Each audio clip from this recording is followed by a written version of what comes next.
U.S. Trade Representative. And again, welcome. We need policy, including how to minimize unnecessary costs on American families. Easy to see the costs. It's also to assess the cost access opportunities. Tariffs can have interests in market access. In the first Trump administration, we saw tariffs used to stop France from imposing service tax. Tariffs also forced China to discuss the systemic challenges between our two nations. Frankly, every enforcement action, whether it's a WTO sex preference program review, ultimately relies on the threat of tariffs to secure objectives. Accordingly, it's important to contextualize the tariffs in the design of the larger policy.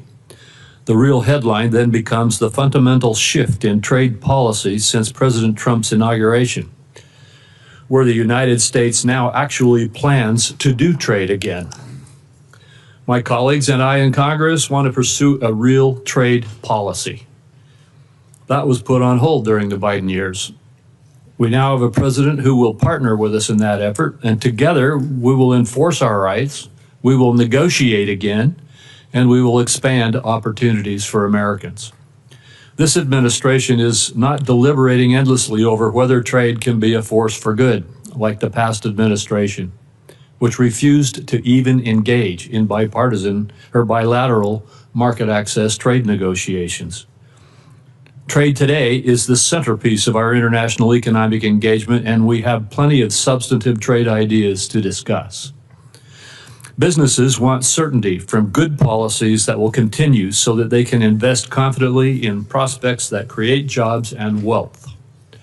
That is one of the primary reasons that I'm working hard to make the Trump tax cuts permanent, to provide businesses with the certainty they need to make long-term investments to drive growth and increase prosperity across all segments of the economy.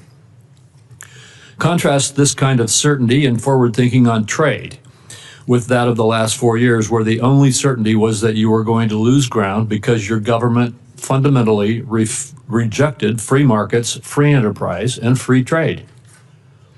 The last administration turned to industrial policy because it was certain that the free market failed in delivering what government planners believed was necessary for climate and social agendas. Indeed, China's central planners saw their own strategic thinking in the Inflation Reduction Act's approach of bestowing massive subsidies to stimulate investments that the market would not. We can restore faith in free markets by making it easier than ever to do business in America.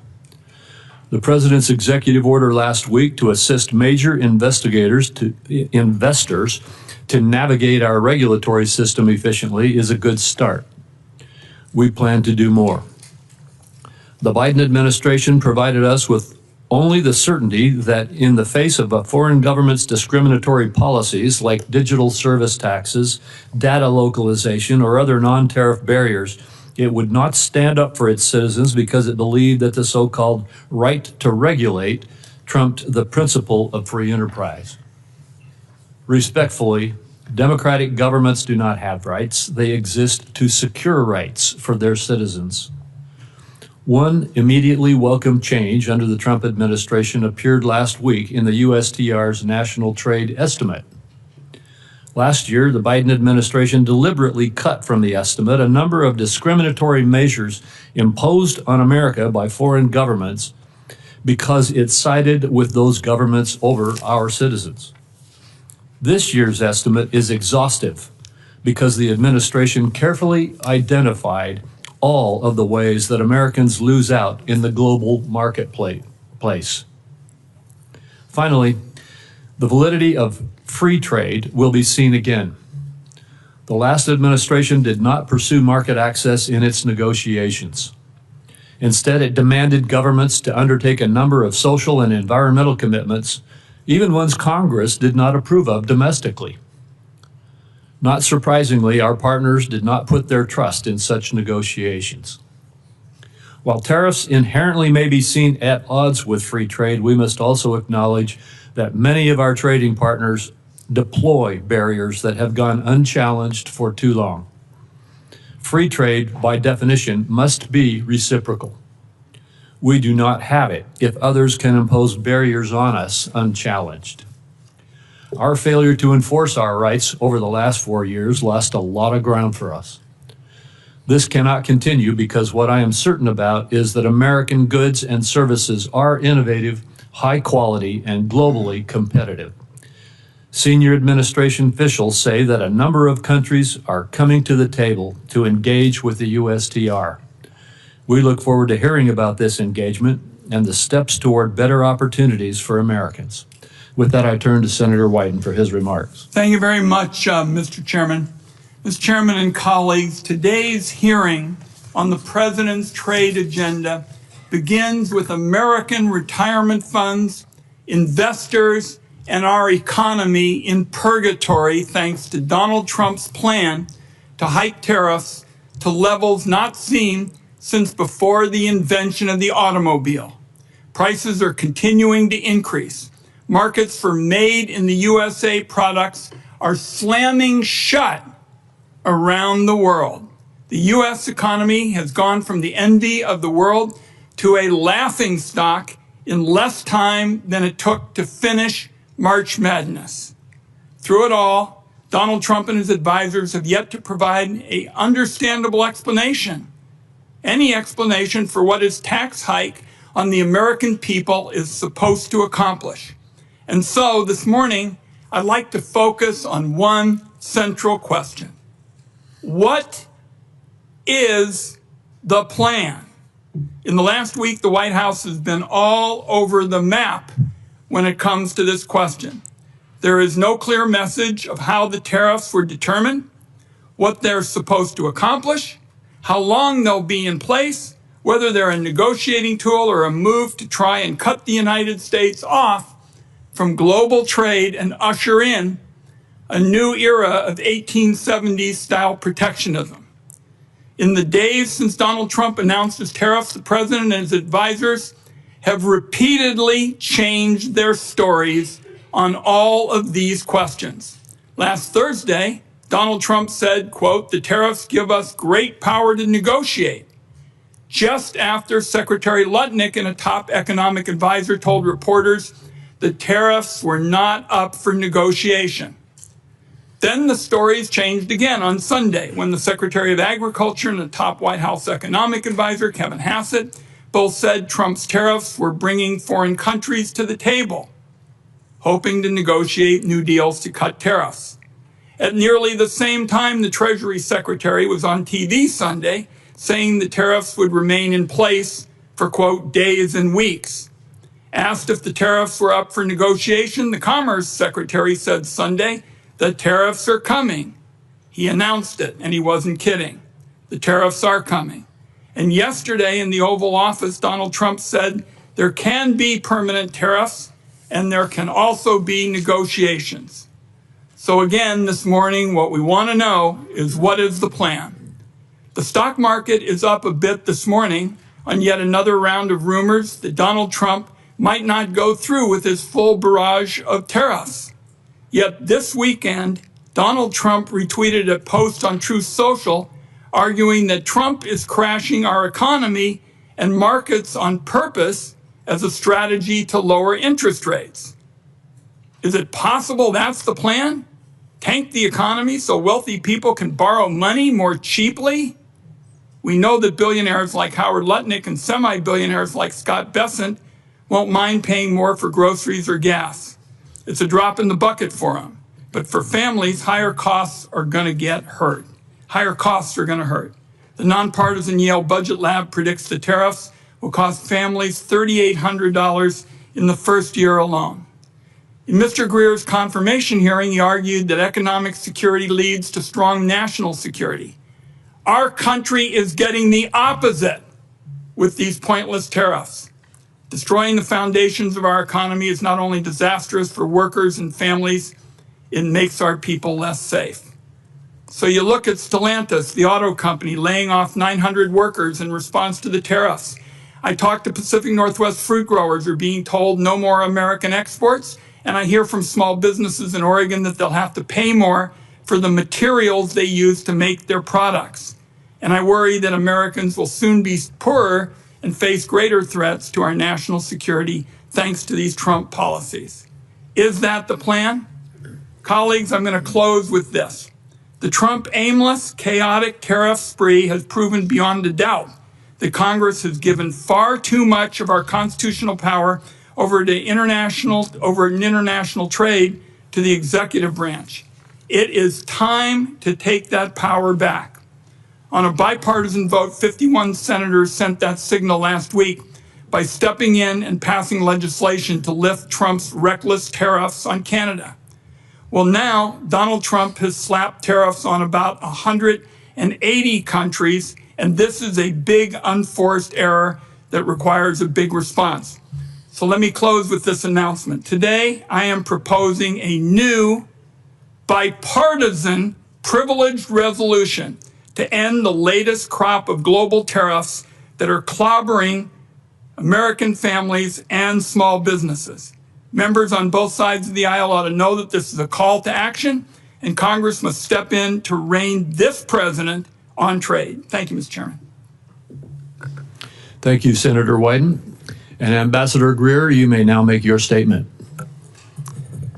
Thank you. Chairman Crapo, Ranking Member Wyden, and members of the committee, I appreciate you taking the time today for this hearing. Last Wednesday, President Trump declared a national emergency in response to the large and persistent trade deficit that has built up in recent years. This deficit is driven in part by non-reciprocal tariffs, trading barriers, and other economic policies pursued by our foreign trading partners. The situation is urgent. President Trump imposed tariffs to address this emergency, and these measures are aimed squarely at achieving reciprocity and reducing our massive trade deficit to reshore production in the United States. This national emergency declaration and tariff action is the most significant change in U.S. trade policy since we allowed China to join the World Trade Organization. The American working class, in particular, has suffered concentrated losses from the so-called China shock and other adverse effects of past trade policy and the conditions that give rise to this massive trade deficit. You've heard some of these numbers before. The United States has lost 5 million manufacturing jobs and 90,000 factories since 1994. President Biden left with a $1.2 trillion trade deficit in goods, the largest of any country in the history of the world. The United States' share of world manufacturing output declined from 2001 to last year. In the fourth quarter of 2024, U.S. manufacturing as a share of gross domestic product was the lowest it had been in 20 years. During COVID, we were unable to procure semiconductors to build our cars or materials for pharmaceuticals and personal protective equipment.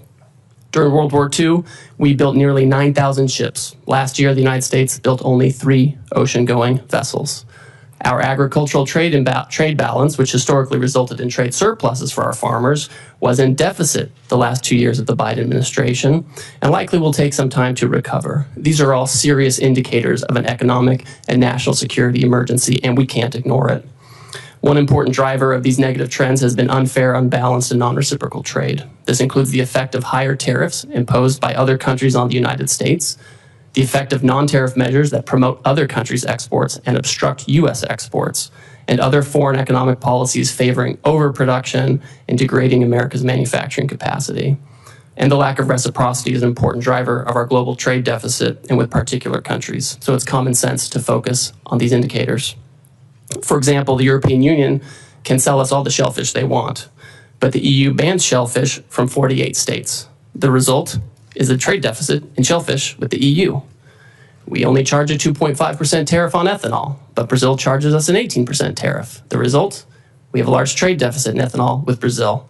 Our average tariff on agricultural goods is 5%, but India's average tariff is 39%. You understand the trend here. Our trade deficit, driven by these non-reciprocal conditions, is a manifestation of the loss of the nation's ability to make, to grow, to build. And the president recognizes the urgency of the moment. On the first day of his second term, President Trump issued a comprehensive memorandum setting out his trade policy directive. And over the past 10 weeks, he has executed on nearly all of these priorities. He has tightened tariffs on steel and aluminum. He's imposed new measures on auto and auto parts not made in the United States. And on April 2nd, the president declared the national emergency that we've discussed. And so the president has imposed a reciprocal tariff along with a global baseline tariff to achieve reciprocity with other countries and to drive the dangerous deficit down. And the president's strategy is already bearing fruit.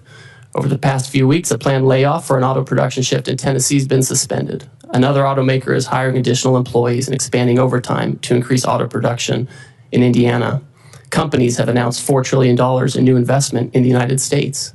Nearly 50 countries have approached me personally to discuss the president's new policy and explore how to achieve reciprocity, and they've spoken with many members of the administration. Several of these countries, such as Argentina, Vietnam, India, and Israel, have suggested that they will reduce their tariffs and non-tariff barriers in line with the president's policy. And these obviously are welcome moves. Our large and persistent trade deficit has been over 30 years in the making, and it will not be resolved overnight, but all of this is in the right direction, particularly as we start to negotiate with these countries. We must move away from an economy that's based solely on government spending and the financial sector, and we must become an economy based on producing real goods and services that provide jobs for working class and middle class Americans in their communities. This adjustment may be challenging at times, and in a moment of drastic overdue change, I'm confident, I'm certain that the American people can rise to the challenge as they've done before. I appreciate this committee's interest in President Trump's trade agenda.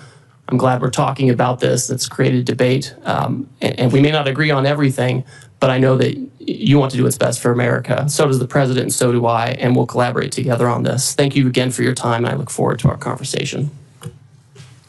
Thank you, Ambassador. Yesterday, Secretary Bessent stated that you and he both will lead trade negotiations with Japan. I am very pleased that President Trump has decided to press for market access in this case. I hope we'll see more negotiations that press for zero barriers, but could you explain a little bit what is the scope of these negotiations? Certainly. Thank you, Chairman. So as you know, yesterday the President directed Secretary Bessent and myself to interact with the Japanese. We've already been having several conversations with them over past weeks. So this is not a new development, but we are taking it to a new level. Obviously, we want to have more market access in Japan. For us, we feel like we could have more and better agricultural market access. There are also structural impediments to some of our industrial goods in terms of standards and regulations and that kind of thing. I also think that there are things we can do with our trading partners, things that aren't always purely in the trade sector with respect to economic security, whether it's export controls alignment or investment screening alignment or energy, making sure that our partners are tied up with us with respect to liquefied natural gas and other resources, as opposed to being dependent on other countries that may not be as friendly. And so I think all of these factors will go into these discussions with Japan in the coming weeks. Well, thank you. And as you indicated in your testimony, you've been approached, the administration or you have been approached by about 50 other countries already. I assume that the objective in these approaches, and I assume that there will be discussions and negotiations with them. But first, could you verify that? Is the objective here to engage in market access negotiations with these countries? Chairman, as these countries approach us, the idea is that we've had years and years of non-reciprocal access, and it's contributed to these trade deficits. As the countries come to approach us, what we've told them is, if you have a better idea to achieve reciprocity and to get our trade deficit down, we want to talk to you. We want to negotiate with you. And it goes both ways. Sometimes they have exports to us that are driven by subsidies and unfair trading practices. And then obviously they have non-reciprocal treatment on their end where they block our exports, sometimes through prohibitive tariffs, quotas that are not administered in the appropriate way, or other unfair trading practices. So these are the kinds of things that should be targeted. And I don't want to prejudge the negotiations, but if they're able to provide an alternative plan that can further these objectives, I think we're open to that. Well, thank you. The America First Trade Policy Memorandum rightly tasked the USTR to review China's compliance with the Phase 1 agreement. Under the agreement, China is obligated to purchase more U.S. goods and change basic practices and laws, the so-called structural commitments. The prior administration refused to discuss whether China complied with its structural commitments. And by the way, these were commitments made in response to tariffs in President Trump's first presidency, correct? That's right. What is your analysis of China's compliance with the structural commitments that it made in Phase 1 so far? Our assessment, Chairman, is that in the initial stages of implementing the agreement, China made significant movement to make these structural changes, whether it was with respect to agricultural rules, financial services, or IP. We found during the Biden administration there was little enforcement and little communication, and that the Chinese did not comply with this agreement in large part. I've had a call with my counterpart. I've communicated to him our feeling on this, that they have not complied with the agreement. And I think we're disappointed by this. It's not surprising, but we are certainly disappointed by that. And now you're engaged to, again, see if we can get compliance. We will see, right? The Chinese obviously have agency in this. It's not just a matter of U.S. policy. We, of course, welcome and we hope that foreign countries will change their practices to make sure that they're fair. And we look forward to continue to monitor that situation. Thank you. The administration has announced it's negotiating an agreement also with India, and it appears already to be yielding results, such as India dropping its digital services tax. Although India has high tariffs, its non-tariff barriers are just as significant, if not more so. Will you try to include commitments on matters such as intellectual property, technical barriers to trade, and science-based agricultural rules to take on those barriers? Yes, and I have a standing call with my Indian counterpart to address these very issues. All right, thank you. Senator Wyden. Thank you. Thank you very much, Mr. Chairman. I saw at page 4 of your testimony, Mr. Greer, you said the president's strategy is already bearing fruit. Well, I can tell you for a lot of Oregonians who have 401ks that are being drained out, that's pretty rotten stuff. And you ought to realize how serious this is for the country. Now, everybody in the administration practically has a different story about the Trump tax hike. So I'm interested in knowing what the story is today. Will higher tariffs go into effect tomorrow as announced? Senator, yes, they're scheduled to go into effect. We are having negotiations with all kinds of countries at this time. The president's fixed in his purpose. The nature of the emergency that I discussed earlier is not something we can wait on anymore. So we will have the president's plan go into effect, and we're coupling that with immediate negotiations with our partners as they seek to... So it's not a question of something being scheduled. You're committing this morning that they're going to go into effect. This is what the president has said, Senator. For how many yes. countries? I understand it's over 50. That are negotiating with Yes. us. We have about 50 that have come to speak with us, and I'm constantly talking to my counterparts. I have staff right now at USTR meeting with others, and we will have the tariffs in place. And if the other countries can come to an agreement on reciprocal trade, then that's something that the president can consider. I don't want to prejudge the negotiations or the president's decision, but that's what we're doing. Now, you've said you've been negotiating deals. Foreign countries have already retaliated against our farmers and ranchers and small businesses. How can you commit that negotiations are not just going to stop bleeding, but are actually going to open up markets that the Trump tariffs have closed off? So, Senator, we've already had many countries, many of our markets, explain that they are not going to retaliate against the United States. And in fact, Vietnam, for example, they've lowered their tariffs already on cherries. They've lowered them on almonds and apples, things that I know are important to the Pacific Northwest. And this is exactly the right direction that we want to go in. I look forward to hearing from you what other kind of market access you want as we enter into these negotiations. What's the status of China? As you know, that's a big market for us in the Pacific Northwest. What's the status of discussions there? I don't see much progress. What I see is it looks like it's going to escalate and escalate some more and hurt our consumers and our small businesses in our part of the world. Well, Senator, unfortunately, China for many years seems to be choosing its own path on market access. Again, they have agency in this. They elected to announce retaliation. Other countries did not. Other countries signaled that they'd like to find a path forward on reciprocity. China has not said that, and we will see where that goes. I think we need to work with our closest friends to make sure that we have trading arrangements that work. And if the Chinese are open, we'll see what. But they haven't signaled that at all. So I don't think that's in the very near term with China. I just am concerned that there's no strategy at all. I'm committed. We understand in the Pacific Northwest what the stakes are. To have a smart, tough strategy. I don't see any strategy at all, and you really haven't said much about what the strategy is this morning. Senator, I appreciate your concern. I want to keep having a conversation with you about this, but I see a distinct difference between those countries who have come to us and they said, we understand your issues, we understand the deficit, we understand your desire for reciprocity, and we want to work with you on this.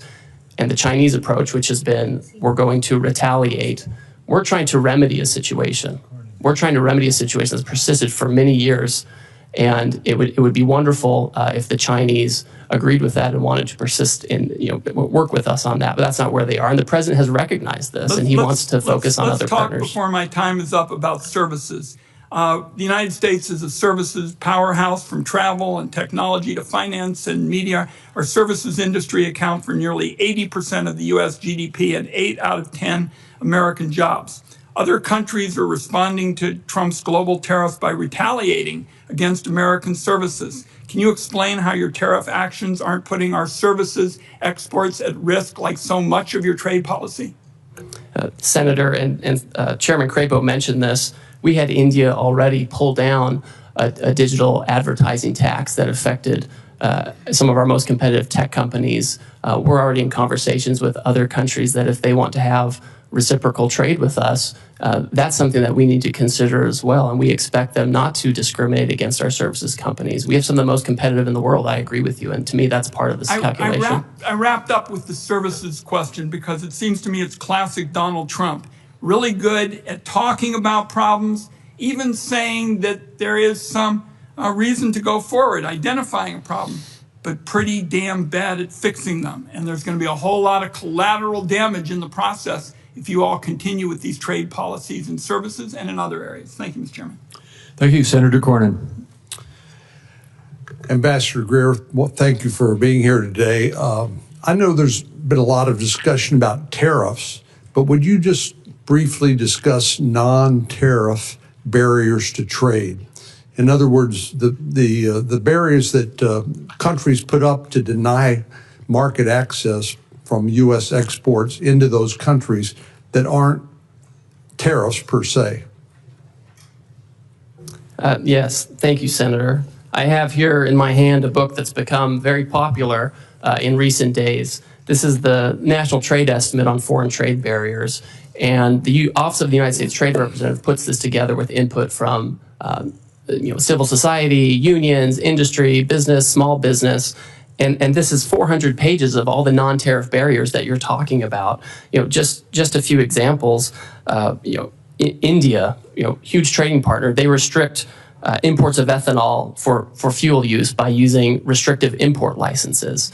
These are the types of border measures that don't sound very sexy to talk about, and they don't make for a great soundbite, but these are the things that actually block our exports, where they have licensing regimes or they have fake science that they use to block our imports.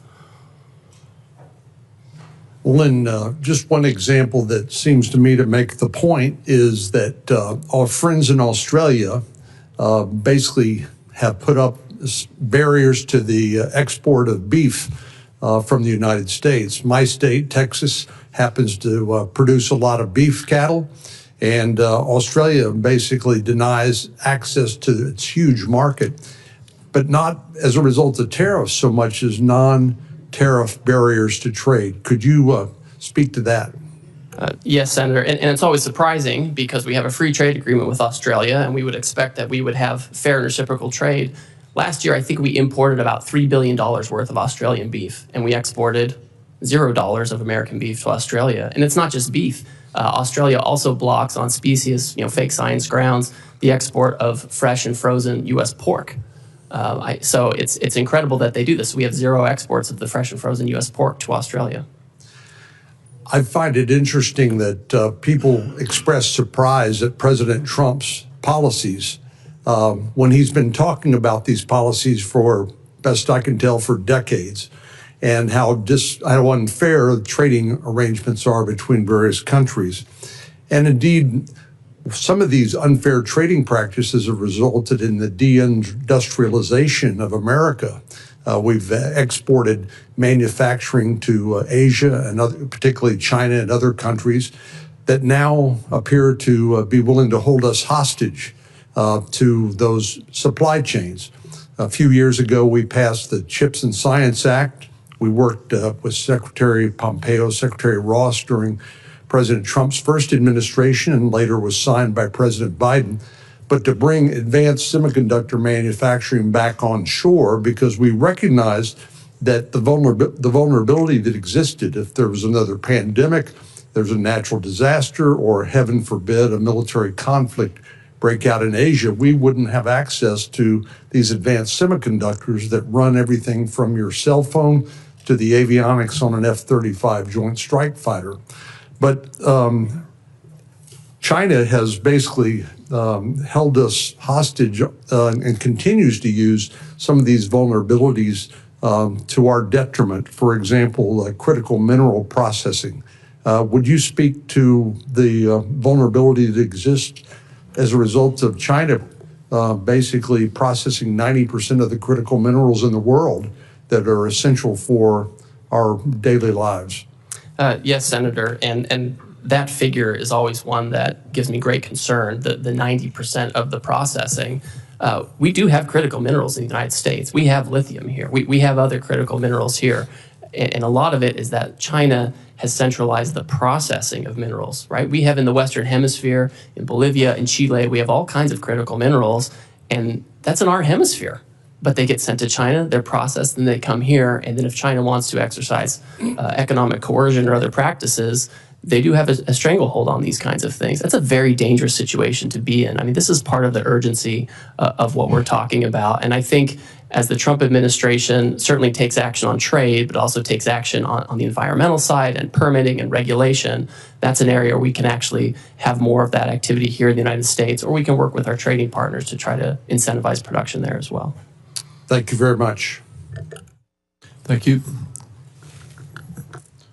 Senator Bennett. Chair, thank you, Mr. Chairman. Ambassador, it's good to see you again. Could you talk a little bit about the relationship of the tariffs that you have put on and rising prices for the American people? What is it the American people should expect to be able to suffer as a result in terms of rising prices? I understand your position is that the long-term gain is worth the short-term pain, but what is that short-term pain going to look like? So Senator, I think we can look at, I think we should look at history and data for this. It's hard to project what's going to happen with prices, but we know in the first Trump term, the president imposed historic tariffs on China on an enormous amount of goods coming from China. And during that time, inflation went down by 0.1%. During the Biden administration, the historic inflation was not on imported goods or related to tariffs that President Biden put in place. It was related to, frankly, services, healthcare, education, et cetera. So I think there's not really a one-to-one on tariffs and price effects, and so many things go into price. I know you think I'm probably like dodging and weaving on this, but I'm looking at data, sir, yeah, and the data shows it's not one-to-one. I know you're smart enough to know that the likelihood is that prices are going to go up for the American people as a result of the tariffs that you put in place. Do you disagree with that? Oh, I mean, when you say that the American, in your testimony, that you expect the American people will bear the burden, or that, and I'm sure they will bear any burden on some level.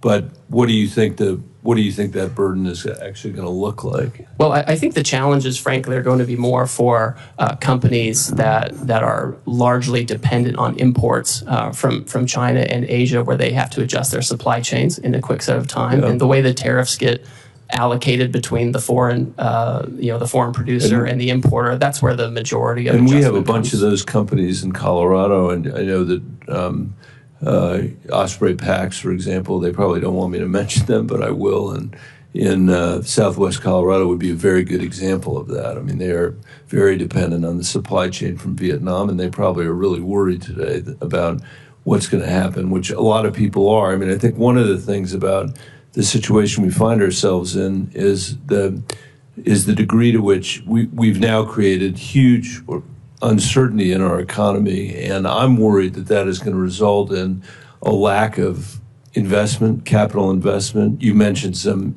new investments that have been made in our economy, but I think that anybody who knows anything about the economy knows that uncertainty results in people freezing up, a paralysis, a lack of investment, which is going to make it hard for our economy and may actually provoke a recession. Could you comment on your concerns about that and how you're thinking about that? And I have one more question before I'm out of time. So Senator, the best way to have certainty is to build in the United States, right? That's the best way to have certainty. But that's going to take a long, long time. And and what's going to happen in the meantime, do you think? So, Senator, we have, I would say, dilly-dallied for years on this issue. We've done these broad studies, which are interesting and helpful that we saw come out of the Biden administration. Right. But we have to act. I can't sit for 3 years and try to fine-tune something. I hear you. I hear you say that. But you could have made a different choice, which was to strategically target a geography, which is strategically target Beijing, strategically target certain industries where all industries in America weren't affected at the same time. You didn't make that choice. I mean, you're in the midst of having trade negotiations with 90 different countries at the same time, by your own testimony, all of whom can make their assessment, I assume, these are sophisticated people, about where the pressure points are on you, where the pressure points are going to come for us to not necessarily get the best deal because we're spread all over the globe negotiating every one of these agreements at the same time, rather than a more strategic approach, which would have had the benefit of giving us, I think, a much greater degree of certainty about where we were headed. Obviously, you made a different choice, and I'm just curious about how you think about your responsibility. How you think about that? So I would note, and I think it's thoughtful to think about things in this way. If you look at the results of the reciprocal tariff, the Western Hemisphere generally is at the lowest tariff rate. If you look at where we have our largest problems with non-reciprocity and deficit countries, it's mostly in Asia. And so you do actually see pretty strategic outcome with respect to promoting production in the Western Hemisphere, as opposed to where we have all this overproduction in Asia that's given rise to our current problems on trade. I would just say in closing, Mr. Chairman, that's true. What the ambassador said is true, but it still doesn't. I still cannot fathom why we are treating Canada and Mexico, our largest trading partners, basically the same way we're treating Beijing. It doesn't make any sense to me. It makes no sense that we would do it all at the same time like that. And we're going to have to stay on it, which is why some of us have introduced legislation to make sure that Congress begins to take its appropriate role again in making these very important trade decisions. Thank you for your testimony. Thank you, Senator Lankford. Mr. Chairman, thank you. Thank you for the work that you're doing. You've got a lot on your plate, and appreciate the focus right now on this. Let me come from a perspective of a lot of Oklahoma farmers and ranchers and manufacturing folks and retail folks, and quite frankly, folks that sell to retailers that are in Oklahoma.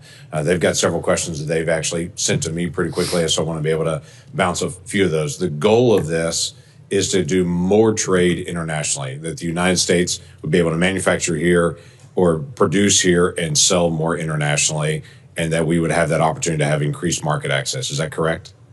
So, Senator, I think that's accurate, because when we're trying to get down a deficit and have more production here, necessarily part of it is making sure we're not getting too many imports that are driven by unfair trade practices, but also promoting our exports overseas. So then right now there's a lot of negotiations going on. There was a lot of questions for several days whether we're negotiating or not negotiating. I'm hearing from you pretty clearly today. We are open to negotiate. We're trying to be able to establish better trade agreements to be able to move forward. Do you have any timeline on certain countries or places that you have set internally to say we hope to have negotiations complete by this point? Obviously, negotiations can extend as long as they have to, but is there a timeline you're dealing with? So the president has indicated that he's willing to negotiate with parties that want to pursue reciprocal trade with the United States. We don't have any particular timeline set on that because, as you pointed out, Senator, the outcome is more important than setting something artificially for us. What I can say is I'm moving as quickly as possible, and a lot of these countries are moving very quickly, and we're working on the weekends, we're working at night as folks want to engage on this. Now, I will say, I know you want to ask something, the trade deficit has been decades in the making, and it's not going to be solved overnight. Right. Yeah, everyone understands that well, and everyone that I talk to is grateful that we're actually attacking the trade deficit issue and try to be able to bring down barriers to trade. They also want to get a timeline. Let me give you, for instance, I've got an Oklahoma company that several years ago spent millions of dollars to be able to move out of China. They moved into Vietnam for production because literally there was what they're producing, the parts were not created in America. So they were looking for other places to go. They spent all the money, spent all the time, shifted out of China, got to Vietnam, and established there. Now they're saying we've got giant costs in Vietnam at this point. So they're going to have to renegotiate with every single retailer that they sell to, which is going to take a lot of time to be able to do it. What they're trying to be able to figure out is, do we hold on those negotiations and try to renegotiate with Walmart and Target and Costco and everybody else they're going to have to renegotiate with? Or do they press on with those negotiations now? If things are going to get resolved soon, they can pause. If they're not going to get resolved, they're going to have to renegotiate every contract again to try to figure out which way to go. So the time piece does matter to them. Senator, I understand completely. And Vietnam is one of those countries that understands that it is, frankly, one of the major targets of this action, because their trade surplus with us is so lopsided. I think it's every $15 they export to us, we send them $1, and they remain closed to our exports where we can be competitive, agriculture, et cetera. But they've come to the table with an offer, right? We didn't go out and say, please come talk to us. They beat down our door and they want to talk about it. I don't anticipate that we're ever going to have equal trade with Vietnam. We're a much larger economy than they are, but bringing down the trade barriers would be helpful so that they would accept American products to be sold there. I think that's beneficial, but most countries in the world are never going to buy as much as we're purchasing because we just purchase a lot more from there. Another issue has come up about garment manufacturing. Obviously, this is a challenge. They'll have different pieces that are bought from different countries. We don't have a lot of garment manufacturing here in the United States. For those garment manufacturers that are here and for others, some in Oklahoma, they're asking me about exclusions and exceptions and how this is going to be handled to say, we can't buy it in America. This is the only place that's actually manufacturing it. I know long-term, the hope is to be able to have a more diversified, but in the short term, they don't have another option. How do you plan to handle that?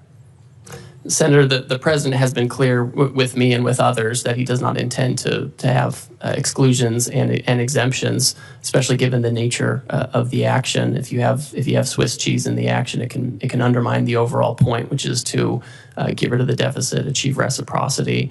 To my point earlier to Mr. Bennett, the Western Hemisphere countries have a much lower tariff than many of the Asian countries, and I've heard from textile manufacturers for many years that they would love to have a situation where Western Hemisphere textile and garment manufacturing is more competitive, and maybe we're setting up the conditions for that.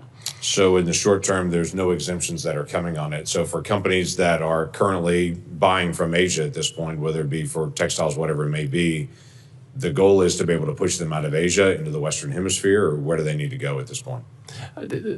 Well, the president has been clear again that he's not doing exemptions or exceptions in the near term. My own sense is, given the tariff differentials between Asia and Western Hemisphere, I think people can start making decisions based on that. Senator Whitehouse. Thanks, Ambassador Greer, for being here. Just to sort of frame our conversation, tell me what a negative externality is. This is something you and I like to talk about. Yes, we do. This is a situation where you have a foreign country where perhaps they have actions such as poor environmental regimes or lax labor laws, and they don't bear the cost of that. Instead, they send their goods that are the product of these processes where they have lax regulatory regimes. They send it here, and we end up bearing this. They externalize these negative externalities to us, and we have to bear it, and our workers have to bear it, and we don't compete on a level playing field. So two things are wrong with this. One, the customary negative externality is pollution. And to the extent, for instance, on an issue I've done a lot of work on in bipartisan fashion, plastic in our oceans. Now it's in our drinking water, it's in breast milk. I mean, we've really gone down a very weird pathway with respect to plastics. If China, for instance, is responsible for dumping 60 or 70% of the plastics into the Pacific, then that's a harm to us, correct? Yes, I agree. Because it's a commons, the ocean, and we suffer from that. And then if the Chinese company is exporting their goods to the U.S., and that Chinese company has a lower cost for its product because it doesn't have proper pollution control with respect to plastic, and the U.S. company does, then that's an unfair trade imbalance, correct? Yes, I agree with that. So two things are wrong when we get into this situation of foreign countries allowing pollution that our companies pay to prevent. That's right. And that's an appropriate place for tariffs to be deployed to offset that trade imbalance and help protect the commons from this particular tragedy, correct? I think trade action can be appropriate, and when the president announced his reciprocal tariff regime last Wednesday, he specifically referred to pollution by other countries in his speech. You may not have listened to it, but you may want to go back and listen to that part, because that's very true, and I agree with you. Well, it might be the only place in which the administration shows the slightest interest in pollution, so good for that. The issue of plastics is, I think, a pretty significant one. Again, there's been a lot of bipartisan interest. I even went up to the Oval Office during Trump 1 to have one of my bills signed by the president, and he gave a very animated riff on Asian countries polluting our beautiful oceans and how it comes ashore very often in Alaska by the ton along their beaches. So I hope this is an area we can continue to work together. And in particular, I hope that you'll sit down with me and Senator Cassidy on legislation that we are working on. Will you give us that meeting? Senator, I'll take any meeting with you that you would like to talk about this issue. And I'd like to also let you... We'll sit down with Senator Cassidy's team and have a conversation there. The other thing I wanted to flag for you is that you pretty well successfully deflected all of Senator Bennett's questions about what the immediate impact looks like in the short-term pain for the long-term gain. I just want to flag for you one issue that is very important to me. Rhode Island is a small business state, right? We don't have a whole lot of big mega corporations there who can balance things and move things around. Canada is our largest trading partner. We have companies who fill an important niche in the global supply chain, and particularly in American companies' supply chains, because they get something from Canada, or let's say China, could be, but Canada's our major trading partner, and they process that thing, and then they put it into the supply chain for the larger corporate entities. That's their business. That's all they've got. So if we're not looking out for these small businesses that are actually going to have to lock their doors and close the shutters and fire their employees and go out of business, I think you've missed a huge hole in the problem that these tariffs have created. If all you're listening to is the big mega corporations who can move things around the world and have the resources to dodge these effects, you're not getting the straight story. I think in every one of our states, there are going to be small businesses that occupy a niche in which trade is an important factor and that are going to go bust because of these tariffs. I urge you to look out for those businesses because I don't think they're getting their voices heard at all. So, Senator, I've talked to you about this. I've talked to Senator Hassan about this and others. One thing I asked my team to do last week was to convene a meeting of I have a trade advisory council for small business. I've asked them to convene that meeting. I've connected with the Small Business Administration. They have an international trade desk there. I have an office that also deals with small business because I do want to hear it. I think it's important that we hear it because they don't have the same voices in Washington. I will say right now, Canada and Mexico, things coming from Canada and Mexico that comply with the United States-Mexico-Canada Agreement come in duty-free. They continue to do so if they follow the rules. If they don't follow the rules and are trying to put in Chinese stuff, that's going to be tariffed. But if they follow the rules, they're going to be getting the duty-free treatment they're due. Well, a small business that has gone broke is not very amenable to a meeting. They don't exist any longer. Senator Hassan. Thank you, Mr. Chair and Ranking Member. Good morning, Ambassador Greer. Thank you for being here. Before I start with a couple of additional questions about the impact of these tariffs. I want to associate myself with Senator Whitehouse's comments just now about the impact on our small businesses, particularly those who are critical parts of supply chains for some of our larger corporations in the country. As you know, Canada is our biggest trading partner too, and we are already seeing the impact of these tariffs with our small businesses, especially in our tourism industry, which is being decimated because Canadians are not coming down to New Hampshire the way they usually do. Let me ask you about a couple of other things. President Trump's tariffs have made almost everything that families buy more expensive. The president imposed a 10% national sales tax on all imports into our country and an even higher sales tax on imports from more than 50 countries, including our allies like Canada. This is the largest tax increase in over half a century, and it's going to cost the average American family $3,800 a year. Their morning cup of coffee will cost more, so will new shoes for their kids, and so will fresh fruit. So my question to you, Ambassador, is how much revenue from the president's national sales tax will be used to give tax breaks to billionaires? So, Senator, as you know, any kind of tariff revenue that comes in to the United States government, it goes to the Treasury, and Congress will decide what happens to that money.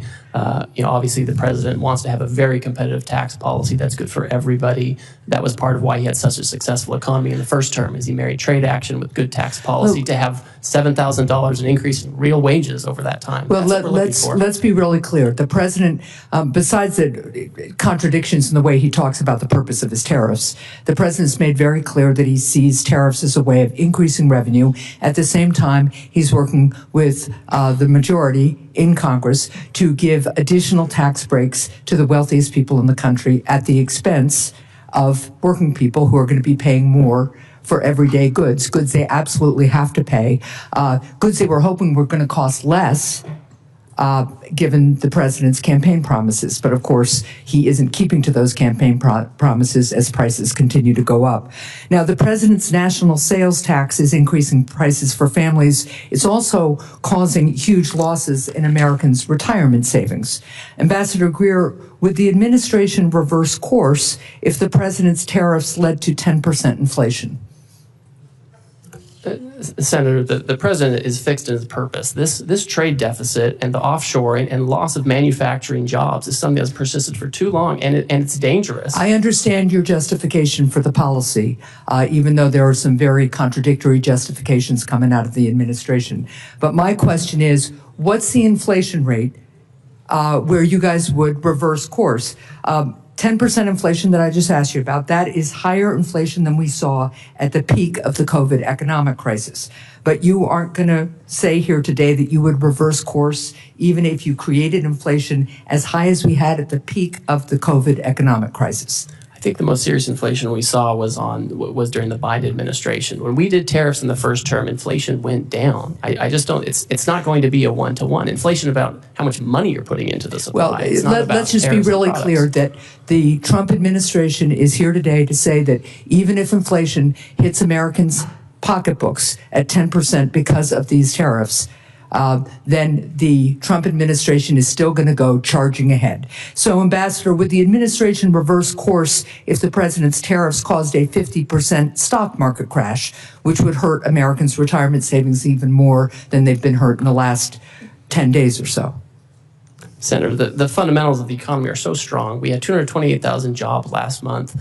We have 9,000 additional manufacturing jobs from the month before. Your answer is even if the stock market crashes 50%, which is how much the stock market crashed in the Great Recession, you're not going to say here today that you would reverse course even if you crashed the stock market and harmed retirement savings as drastically as happened during the Great Recession in 2007. Senator, your hypotheticals are not consistent with the history we've seen with the use of tariffs. My hypotheticals are based on the fact that a lot of Americans are looking at their 401ks today and wondering how much of a lifestyle change they are going to have, or whether they're going to be able to retire when they plan to, because of the recklessness and haphazard nature of the Trump administration's imposition of tariffs. Nothing was thought out about this. This has been a haphazard, incompetent effort, and it's showing. Thank you, Mr. Chair. Thank you. Senator Cassidy. Hi, Mr. Greer. Thank you for being here. When I speak to my rice people and my shrimp people back home, they say that the tariff barriers and the subsidies by other countries for those products are so much that it is putting some of our shrimpers and some of our rice people either out of business or in incredible financial binds. And so the fact that the president is attempting to address these as well as the non-tariff trade barriers is incredibly important. Let me first say that. But I'll also hear from my producers that the mean tariff being selected to apply to a country may not account that for rice, for example, the tariff is much higher for that particular product, and that it is not adequate to address that which is taking place. Any thoughts on that, and how can we have something more particular for products which are really over tariffed? Yes, thank you, and I appreciate that concern, and the tariff rate applied to many of these countries again was a countrywide rate. It wasn't product specific. My sense is if countries come to us and they expect to have some kind of a different plan, they will need to change these things, right? And they will have specific products, specific barriers that they would have to address. Right, or else, the president, again, he's fixed his purpose. He wants to see production back here. He wants to see our agriculture producers doing well. And these countries just have to have reciprocal trade with us. And that means taking care of the types of barriers and tariff rates you're talking about. So it sounds like you, one of the things I think they want to know is that since shrimp might be a relatively small part of trades with some of these countries, that the interests of, for example, shrimp will not be sacrificed in part of a greater whole. No, I think, and I saw a really interesting article today in the New York Times on shrimp. You may have seen that, where the tariffs have actually given a bit of a lifeline to these shrimpers. And I think that if there's going to be any kind of change to any of this, and I'm not going to prejudge that, we have to make sure that our industries are protected adequately, so we don't go backwards with the deficit. Let me ask, in the President's America First trading policy, there's several sections relating to free trade agreements and how they will be evaluated. Senator Bennett and I are working on an America's Act, which would be a hemispheric trade policy, which would have several purposes. One, to strengthen those ties. Secondly, to keep the Chinese from making the incursions that they are absolutely making throughout the hemisphere. Some are calling the Caribbean a Chinese lake. And so this would allow us to push back upon that. Can you share anything regarding the analyses of the free trade agreements we have within our hemisphere, and then specifically on countries like Argentina who would like an FTA with our country? Certainly, I would say that we are first and foremost focused on addressing this emergency and the reciprocal tariff action and implementing it appropriately. With respect to relations in the hemisphere, any kind of trade arrangements with these trading partners, I think, need to be coupled with strong rules about third countries. What I don't want is a situation where these countries are using, their export platforms to incorporate content and goods from, China or other Asian countries, where we have a real issue with our deficit and offshoring of manufacturing. I would expect any kind of changes to these arrangements to be accompanied by changes in rules of origin to ensure that the United States and U.S. workers are really benefiting from these agreements. So nothing from an FTA in general, but the specific of where it's being used to circumvent the intent of the FTA is the concern of the administration. Yes, that's certainly a huge concern. And again, the president wants to see factories back here. The most certain way to not have a tariff is to build your factory in the United States. If people want to use other countries and insist on that, then we want to make sure that they're not using that to arbitrage for higher tariff jurisdictions to use them as an unfair export platform. Let me ask you this. Louisiana has some of the largest ports in the nation by tonnage. And all the commodities going from the Midwest flow through my state going out to the world. Earlier, USTR proposed imposing like $1 million for every vessel built in China. And I'm told that if the Koreans have a fleet of 50 and 5 of the ships are built in China, then the $1 million would apply to all 50, not just to the ships that are built in China. Now, that would clearly impact a ship coming to the United States to offload. if you will, impact my ports and the ability of our goods throughout the nation to move through the Mississippi. Is USTR going to hang by that or considering modifying that? Can you kind of give us any idea about that? So to address the lack of shipbuilding in the United States, USTR's proposed actions are just those. They're proposed actions. They're a series of potential remedies that could be used to incentivize shipbuilding in the U.S.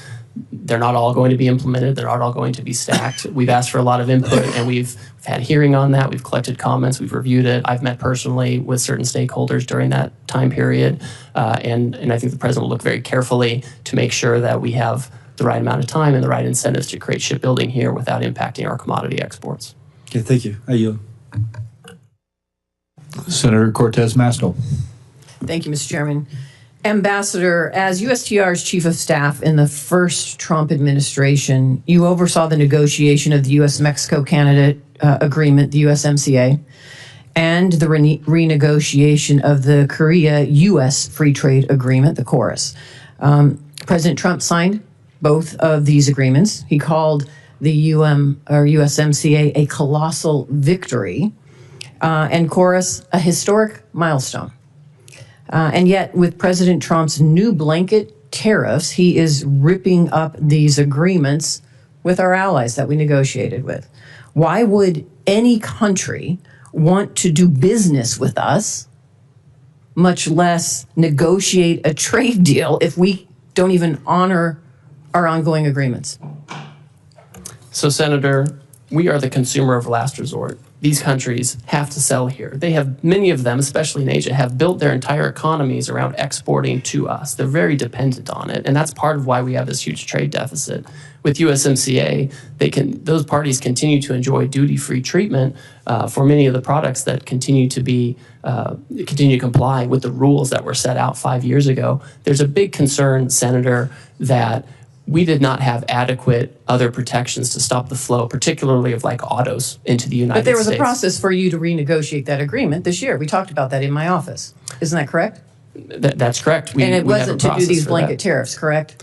What we have to address is an emergency, Senator. That's true.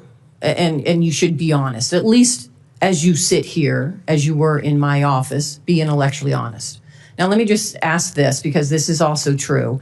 And I so appreciate my Senator Langford asking this. Time matters. How long did it take to negotiate that agreement, the USMCA, that you were part of? We did it at breakneck speed. We did it in about 2 years. 2 years. And now you're telling us you have nearly 50 countries coming to you, approaching you to enter in a negotiation. And you think that you can do that overnight? India. Man, you're pretty superhuman here, if that's the case. So let's be realistic. That's all we're asking. Common sense and realism here, Ambassador, as you sit here before us. And let me talk about something else that is really important for my state, and I think this entire country, because this administration is forgetting that we have $1 billion economy when it comes to tourism into the United States. People know Las Vegas. My state is Nevada. We rely on tourism to our state, and now we're seeing an impact because of these tariffs, not just from Canada, but I am hearing from so many that are in the tourism and kind of leisure industry. We are seeing impacts because now this $1 billion industry of international tourism is having an impact on our economy. And this is a service industry. Let me just say this. I'm kind of offended by your testimony today that says we must accept self-inflicted economic pain, and I quote you by saying, to become an economy based on producing real goods and services. What does that mean? What does that mean to my service industry and every service industry across this country that relies on tourism and travel? That is the backbone, really, of part of our $1 billion economy. What do I tell them? That they just have to suck it up? That they're not really part of this real services? That you have another idea for the jobs that they should engage in? What do I tell them? Oh, Senator, of course those are real services. The whole, so what are you doing whole about sentence, the impact what are you doing about the impact of international tourism and now these blanket tariffs having a negative impact? What are you doing to address that? The whole sentence, Senator, said that we need to get away from government spending as funding our economy and financialization, and we need to move to real goods and services, including the tourism you're talking about. So it's what are you doing to important. impact the negative impact of tourism right now? Well, one thing I'll say is we can't have the status quo, right? I keep hearing that we should have, essentially what I'm hearing is we should have the status quo. We should keep the $1.2 trillion trade deficit that Biden left us with. I'm asking and I don't think you, that's adequate. what are you doing in this administration to address now the impact that you're having with these blanket tariffs, not targeted tariffs, blanket tariffs on international tourism that is a big impact to our economy? What are you doing to address that?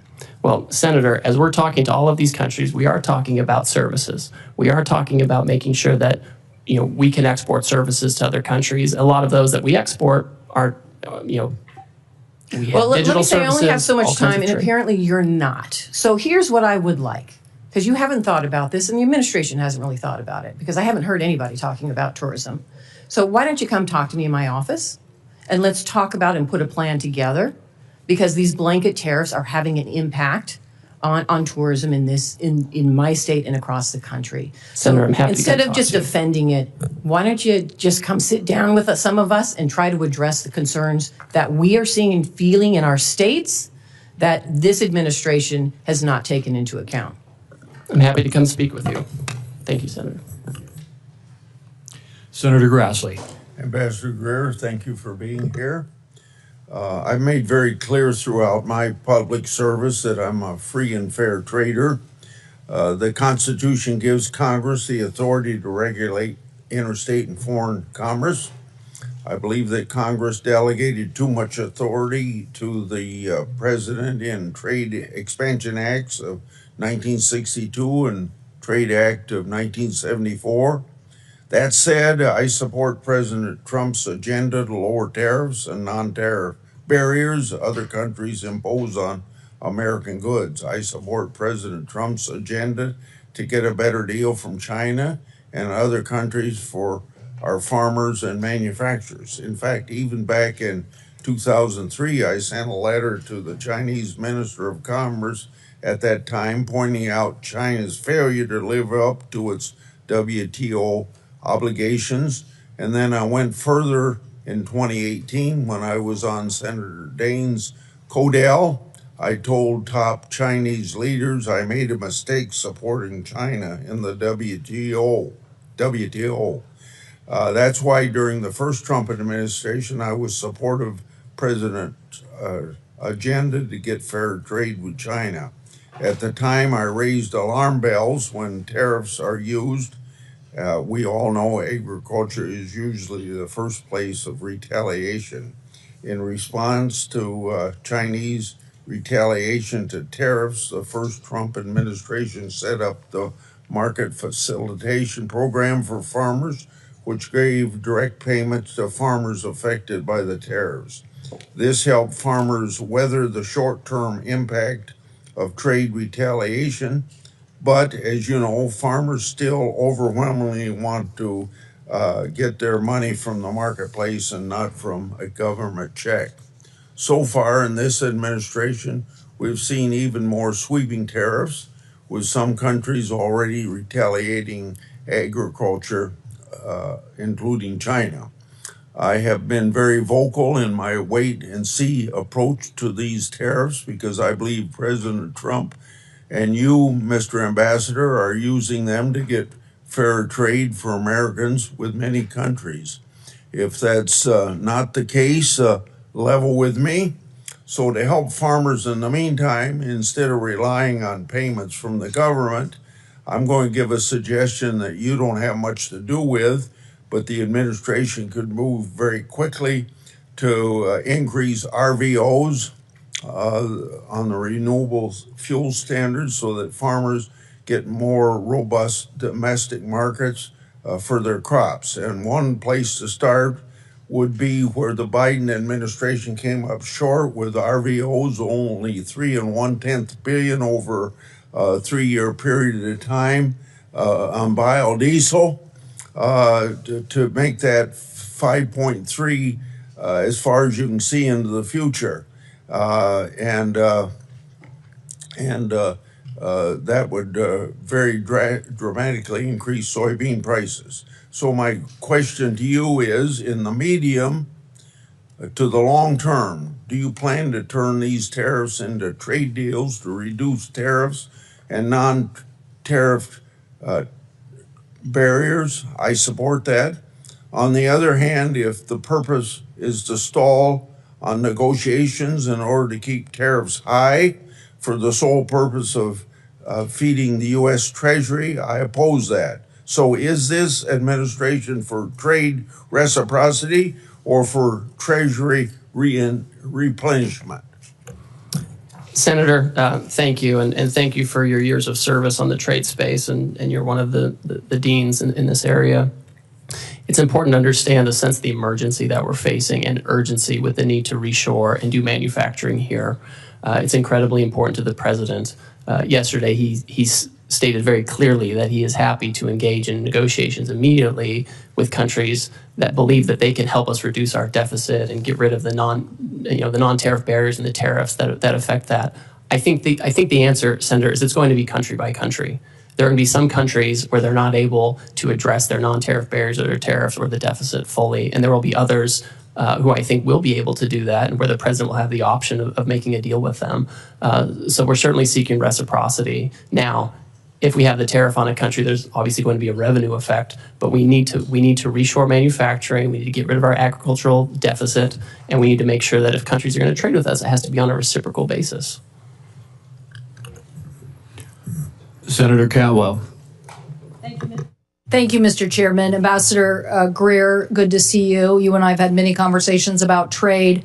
I think my question this morning, though, starts with the consultation that Congress deserves on trade issues from the trade ambassador.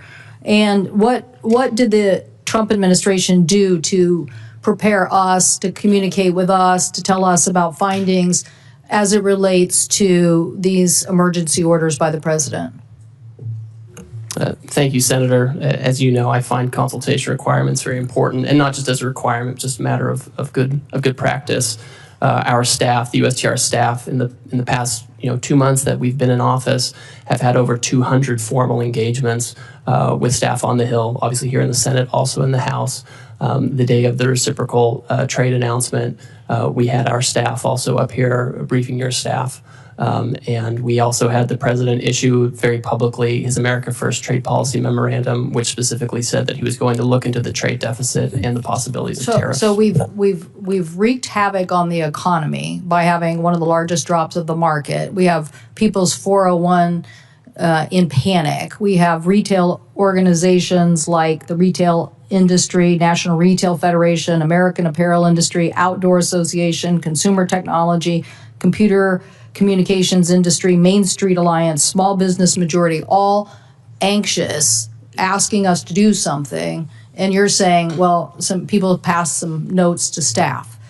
What the requirement is, and this is where I believe the president has misconstructed and actually exploited this authority, is not communicated to us, nor these interest groups that are now panicked over the effect of tariffs. So I would say that the skill set of a USTR office or even a Treasury Secretary could have opened these conversations with these countries without the tariffs and saved a lot of people a lot of pain and anguish. I worry that this trust issue, because I have a different worldview, that we should be building alliances as a way to counter China, that the alliance building process now will become harder. And people are going to wonder, well, is the United States going to pull another fast one again and just wreak havoc, when in reality, countering China with a tech NATO or something like that is a more powerful tool. Do you have a comment about that? I do, and I think we do need to be thoughtful about this. I think what we can't do is wait. We have had many times in past decades when we have had real robust trade disputes with our partners. Japan in the 80s and early 90s over cars, semiconductors, and they ended reshoring a lot of those factories here. And it didn't make us less of a security partner to Japan. I think we can have these conversations like friends do. And that's what the president said yesterday. He said, listen, China's trying to retaliate. They're taking a different path. But for others who want to have meetings, I want to reclaim my time for a second, because I only have 5 minutes and you have lots of time to answer lots of questions from members. But you can see all my colleagues We are thoughtful people with specific issues about our constituencies. I just met with raspberry growers. They're concerned. They want to know if they're going to get some seat on a council so they can have their issues heard. I'm for trade. I represent trade. I represent a trade economy. I represent the success of what innovation and trade get you. But you're coming here this morning with this not only tanking of the market and 401s, now you're coming here telling me that tariff is the tool. And I'm telling you innovation is the tool. You're telling us in your testimony you want a tariff on semiconductors. I'm saying that the last administration and this organization here passed the Chips and Science Act so we could reshore semiconductors here in the United States. So you're not going to win the innovation economy by tariffing semiconductors and reshoring that. I don't know what you think. I'm not trying to get the semiconductor. I want to lead on next generation semiconductor manufacturing because I'm pretty sure I'm sitting next to the Intel ranking member here who's going to tell me if we don't lead on semiconductor manufacturing and semiconductor next generation technology, then we're not going to be leading in defense or in AI or in anything. So I want to innovate my way to that future, and I want to use the alliance power of different countries to force China and other people to follow us instead of this berating of the American consumer who has to pay the price for this policy. Senator, TSMC has announced a new announcement where they're going to have more investment here in the United States so they can make those things here and have that innovation. Thank you, the people who voted for the Chips and Science Act in the past administration. Thank you for that. We are going to lead on innovation despite this administration. Senator Warner. Well, Ambassador Greer, it's good to see you. And let me, first of all, completely agree with Senator Cantwell. I mean, I just don't get it. The fact on semiconductors, while you gave a small exemption, you didn't exempt GPUs, you didn't exempt lithography equipment, you put a huge hit on Taiwan, where we need collaboration with the TSMC. I'm baffled. I mean, you're gonna hear from me what I'm sure you're hearing from most of us. Incredulous about, I think, probably the worst economic policies that I've seen in my lifetime. And the data reflects that.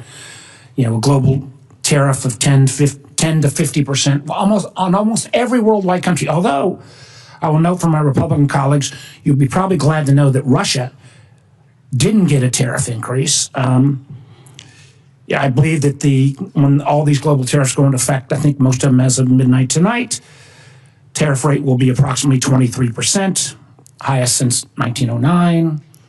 I believe that'll translate into the largest tax increase since 1968. We've seen the numbers of about $4,000 per family cost. Since Inauguration Day, more than $11 trillion has vanished from the market. And I will acknowledge that we got a little blip today, but I just talked to one of the senior folks in Wall Street, and he described today's market as a good day in hospice. I wouldn't use his name because there are no good days in hospice, but that's kind of how I feel. And again, I know you guys are supposed to know more than all of Wall Street, but when every firm says we're going to see increased chance of recession, and I've met you, Ambassador Greer. I think you're a smart guy, but I don't think just because this is the way Donald Trump wants the world to be for the last 40 years that he can simply will it into happening. In my state, the Port of Virginia accounts for $124 billion in trade. That amounts to about 500,000 jobs. Those are all up for grabs now. We got 800,000 small businesses in Virginia. These tariffs are going to wallop them. I had last week a guy in from a local brewery in Alexandria. The owner's name is Bill. He's got a triple whammy. He gets his Pilsner from Canada. He gets his bottle caps from Mexico. He gets his kegs from Germany. So already, even in advance of these all kicking in at midnight tonight, he's laid off 10% of his staff.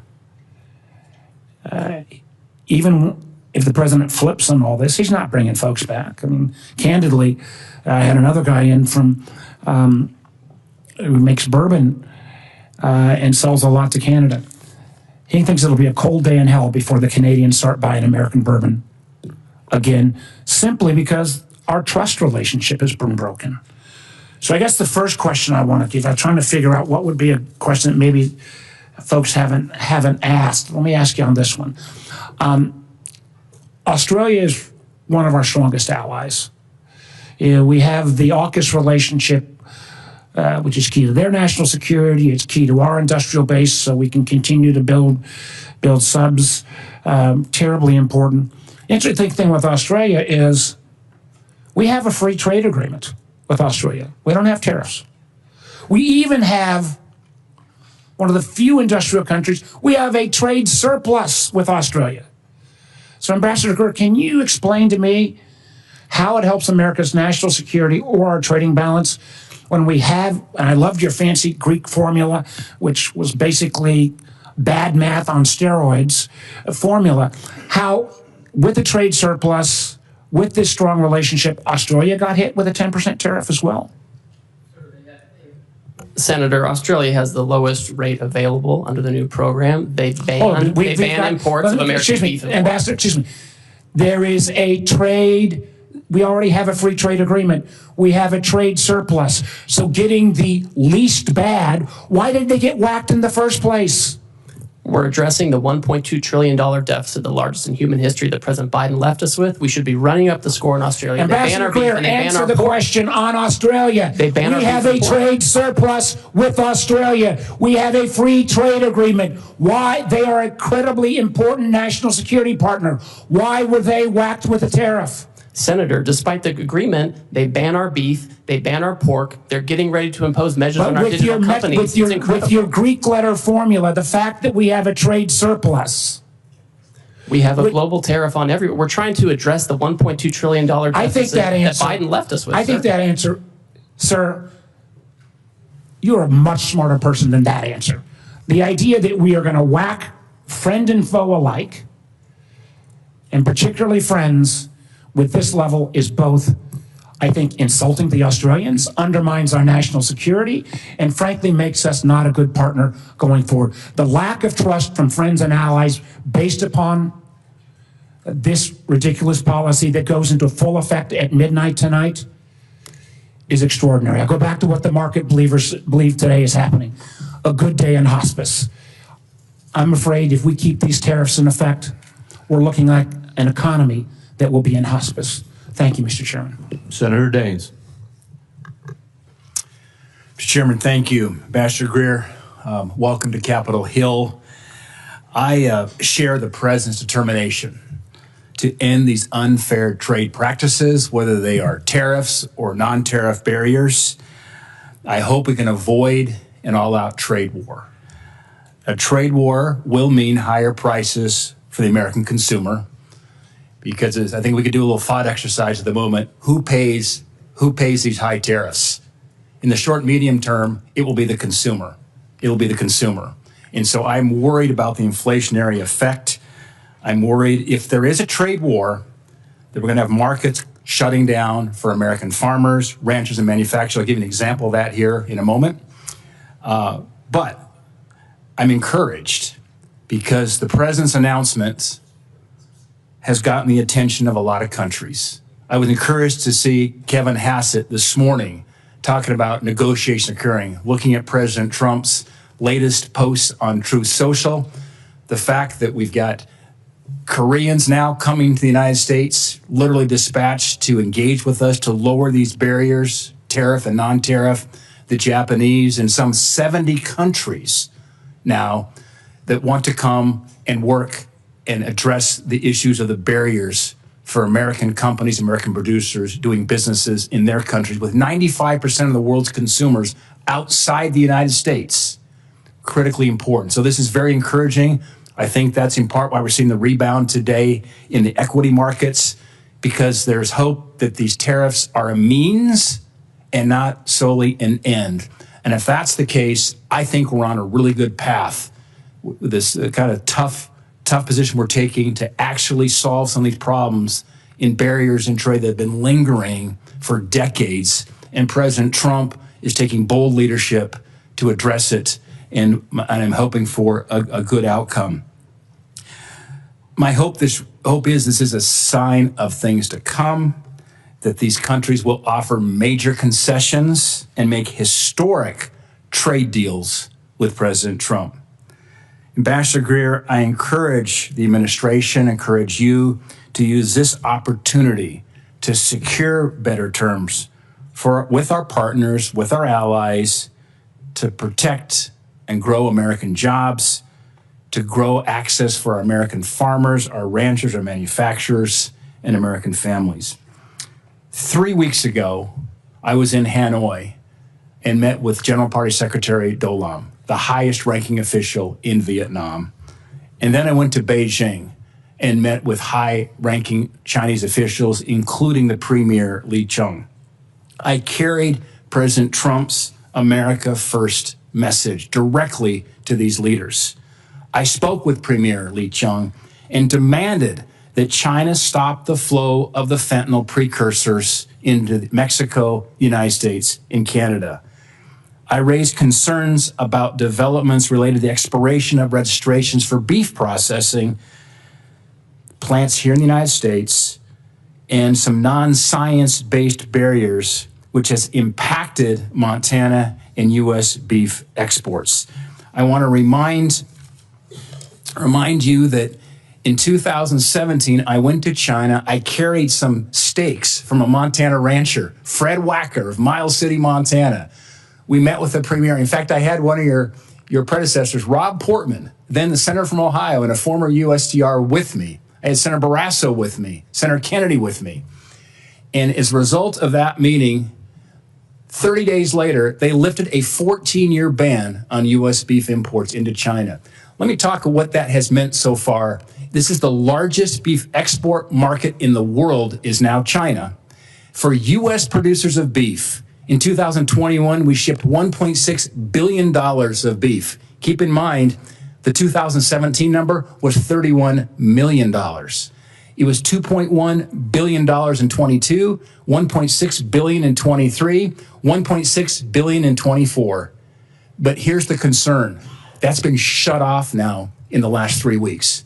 March exports of beef to China, U.S. beef, declined 92%. So the valve is shut right now for U.S. beef producers. My question is, what can we do to hold China's commitment to U.S. beef and other ag imports, which are so critical right now for U.S. producers? Thank you, Senator, and you've always been a leader on this, and I appreciate that. China, of course, needs to take down their barriers. It's been a persistent challenge with them, and they like to use economic coercion, and they have their own method of doing things. But my hope would be is that they turn back on this course of action. I think President Trump is focused on making sure we have the right program in place, that we're dealing with partners who are going to be respectful and achieve reciprocity with us. And I think a lot of this is going to be up to the Chinese on how forward-leaning they want to be on having fair trade with us. I'm very sensitive to this issue in particular, and I want to make sure we open up beef markets other places too, so we don't have to be dependent on just one market. Yeah. Well, Ambassador Greer, I'm encouraged by the negotiations that are going on as we speak with Japan, with Korea, with some 70 countries who want to now reduce their tariff and non-tariff barriers. This could be absolutely a monumental moment in trade for the United States, and Godspeed. Thank my colleague. Next is Senator Young.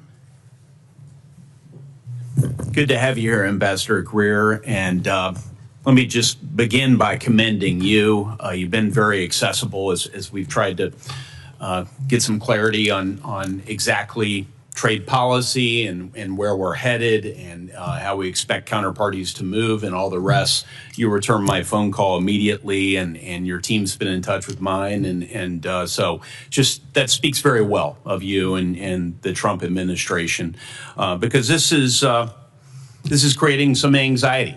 This current tariff posture among some of my constituents. On balance, I would say most of my constituents are supportive, and they recognize that some turbulence might be required in order to end up in a better spot and reset trade relations. I think one of the things I'm hearing from constituents back home is that trade retaliation doesn't fall on everyone evenly. It has a different impact on a New York tech firm than it might have on a Hoosier soybean farmer, and I hope that's something that's being factored into your analysis as you think about how foreign countermeasures could impact the American economy generally, and then in terms of particular sectors and parts of the country. So unpacking those trade-offs for the American people, I think is going to be very important moving forward.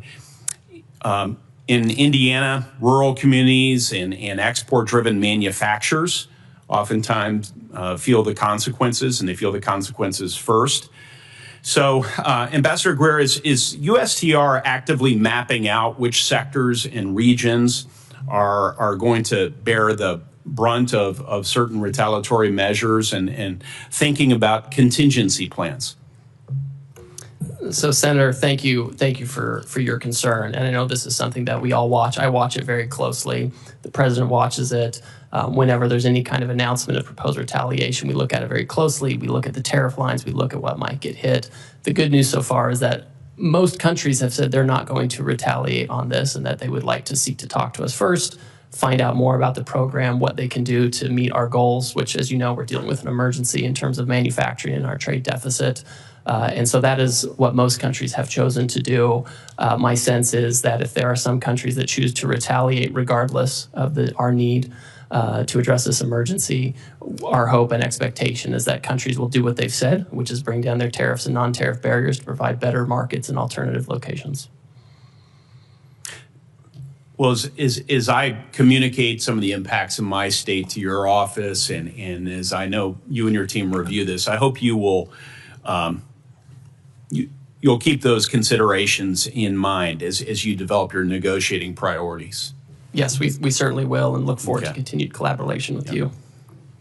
You know, in other areas of federal policy, we have clear metrics or criteria to measure success. We do it in social policy. We do it with respect to education policy, test scores. We do it in defense policy.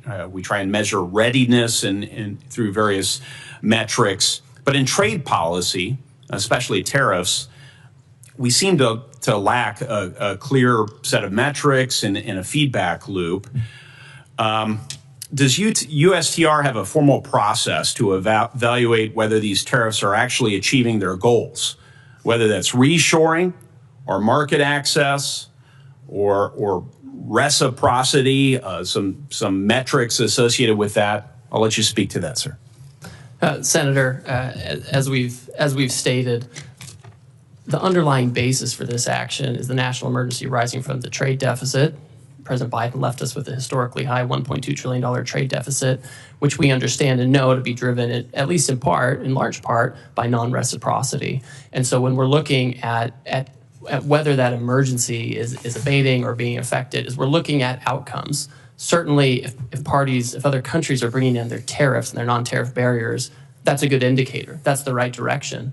We also want to make sure that the trade deficit is going in the right direction. And that means two things. It means we have better access and we can export more to these other markets, but it also means that they're not using us as a dumping ground for their overproduction or their subsidized products. And so it goes both ways. And so it's a country-by-country analysis. We're looking at it case by case. They come in and talk to us on a country-specific basis where we can articulate to them what their trade barriers are, right? I've got this big book with all the trade barriers, what their non-reciprocal tariff rates are, and what we expect in terms of fair trade. Well, thank you. I'm already over time. It's amazing how quickly we go through this, which is why I really appreciate that direct line to you and your team. I should also mention that we heard from Secretary Bessent to discuss tariffs the other day as well. We'll be in touch. We want to work with you on critical minerals policy, on digital trade policy, and many other areas that I know are your priorities as well, and President Trump's priorities. And thank you for your ongoing efforts to bring more clarity to the markets and to our businesses and farmers so that we know exactly what lies ahead. Thank you. Senator Johnson. Thank you, Mr. Ranking Member. Mr. Ambassador, welcome. So you're hearing a fair amount of agreement from the Finance Committee here. First of all, I think there's agreement that we recognize that America's been very generous in opening up our markets. Our trading partners have taken advantage of us. We don't have fair trade. But I think you're also hearing that our constituents rely on trade, and they're going to be harmed by it. So I handed you 10 case studies, and by the way, for the 10 that were willing to go public, probably got another 50 that were concerned if they went public that they may not get the exclusions. Now, I'm somewhat disappointed to hear that the exclusions of some of these things are being ruled out at this point in time. They're very specific situations that I think you ought to consider exclusions for, because I don't often agree with the members on the other side of the aisle, but in many cases here today, particularly when they're expressing concern about small businesses in their states, I'm hoping you're and I hope you and the president are very sensitive about companies potentially going bankrupt by these actions. Again, we want fair trade, but I hope you recognize, tariffs are double-edged sword. I would argue a somewhat blunt instrument. A question I have for you: there's no doubt that we have offshored some very crucial products, pharmaceuticals, high-end semiconductors, rare earth minerals. Do you have a list of what those products are that we must, in some way, shape, or form, reshore? Thank you, Senator, and I appreciate the communication we've had, and I've received your letters, and we'll take a close look at those to make sure we're incorporating feedback as we develop the policy. You'll note in the action we took last week, there were certain sectors that we excluded from the tariff action because we think they need their own investigation and consideration, whether it comes to tariffs or other actions. This includes semiconductors, it includes pharmaceuticals, like you're talking about, certain metals like copper, and also critical minerals. These are areas where we have to reshore. We need to be able to think about the best way to incentivize this. There are things we can do as the executive branch, and there are things that Congress can do, and especially with the tax bill coming up. I think these are the kinds of things where we need to. So you're not using tariffs with pharmaceuticals and semiconductors or rare earth minerals. So right now they're not subject to a tariff. Because you want them brought in here because they're crucial. There are other products that are also crucial that you are applying tariffs to.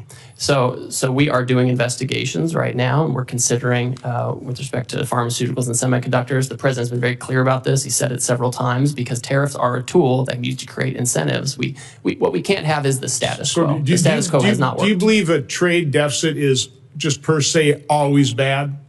I think the situation, what we have, Senator, is a large and persistent trade deficit. In normal economic structures and normal markets, you would have a deficit one year or a surplus one year.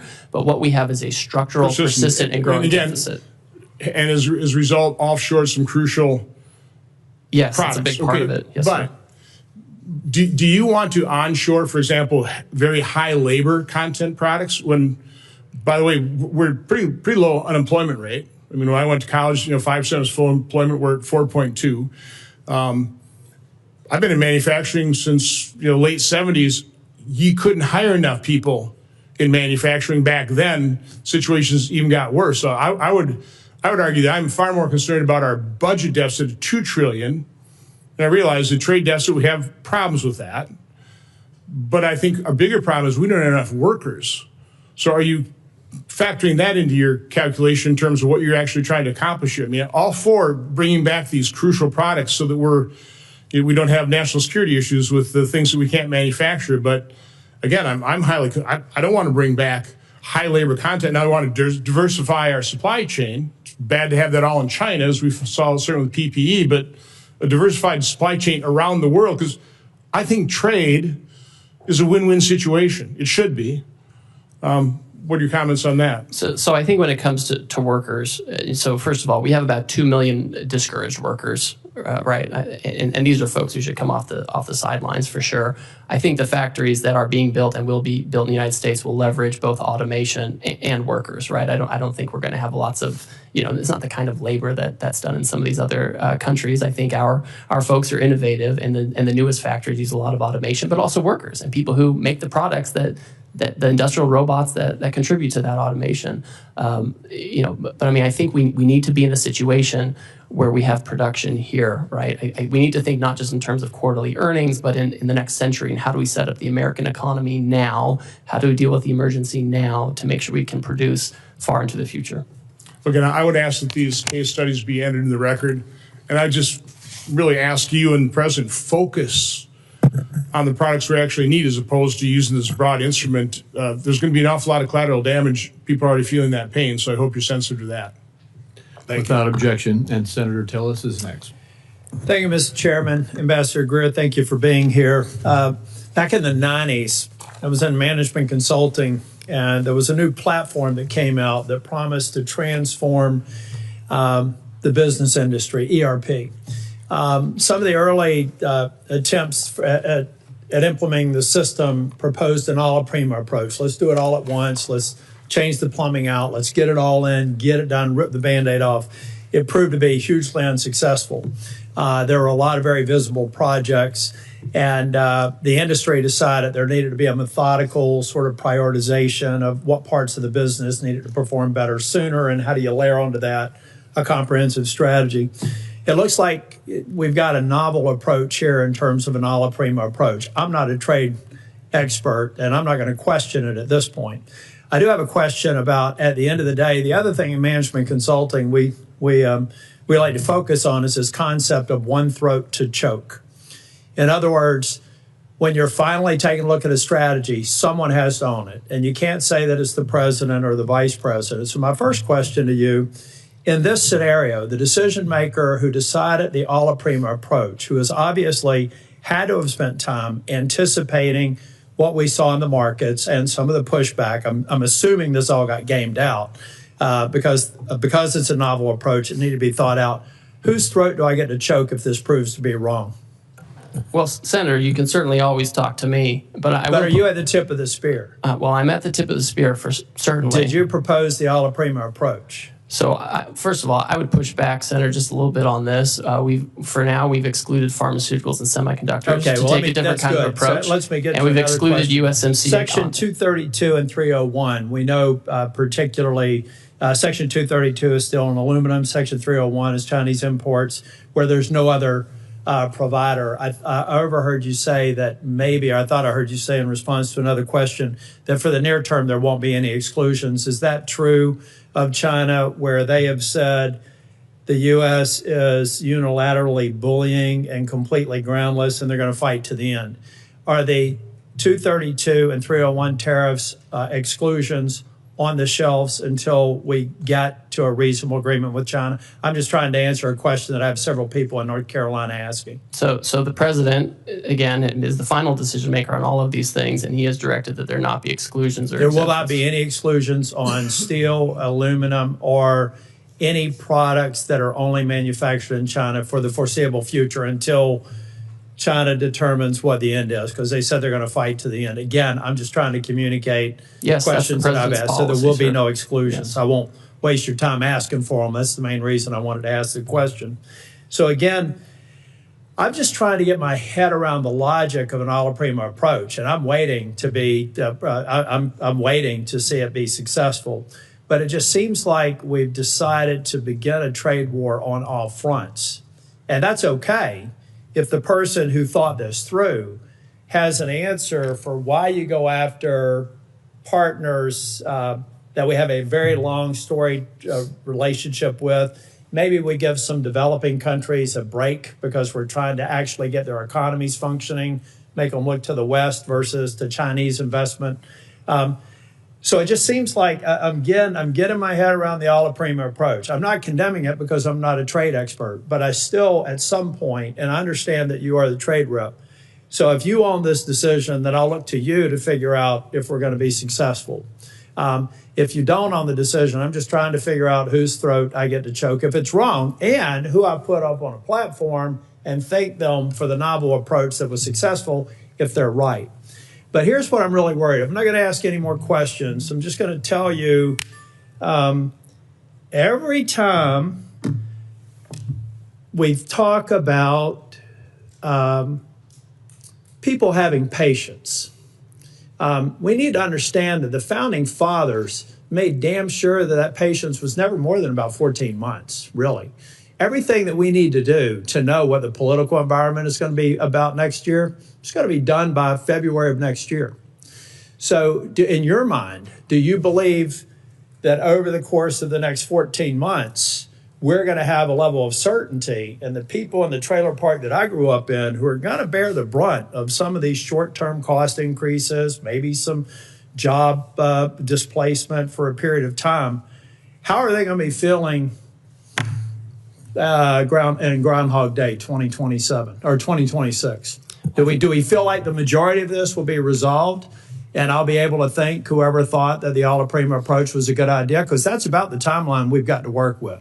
Well, Senator, these people who voted for the president is the same situation I grew up in. You know that. I agree. But let me just finish here because I don't want to get in the way of my colleagues. Yes. I'll be 65 in August. Every day, 11,400 people celebrate their 65th birthday. That's 4 million a year. So let's say from 60 to 65, people looking at their 401k statements. They did vote for President Trump. They voted for me. I hope that they will again in both cases. Well, maybe not the president, but I intend to run for re-election. I'm just trying to figure out if they're going to feel good about this, because a long-term play in American politics and a long-term play in American policy, public policy formation, is about 12 months from the beginning of an administration. I wish you well, but I am skeptical. Thank you. Senator Smith. Thank you, Senator Crapo, and welcome, Ambassador Greer.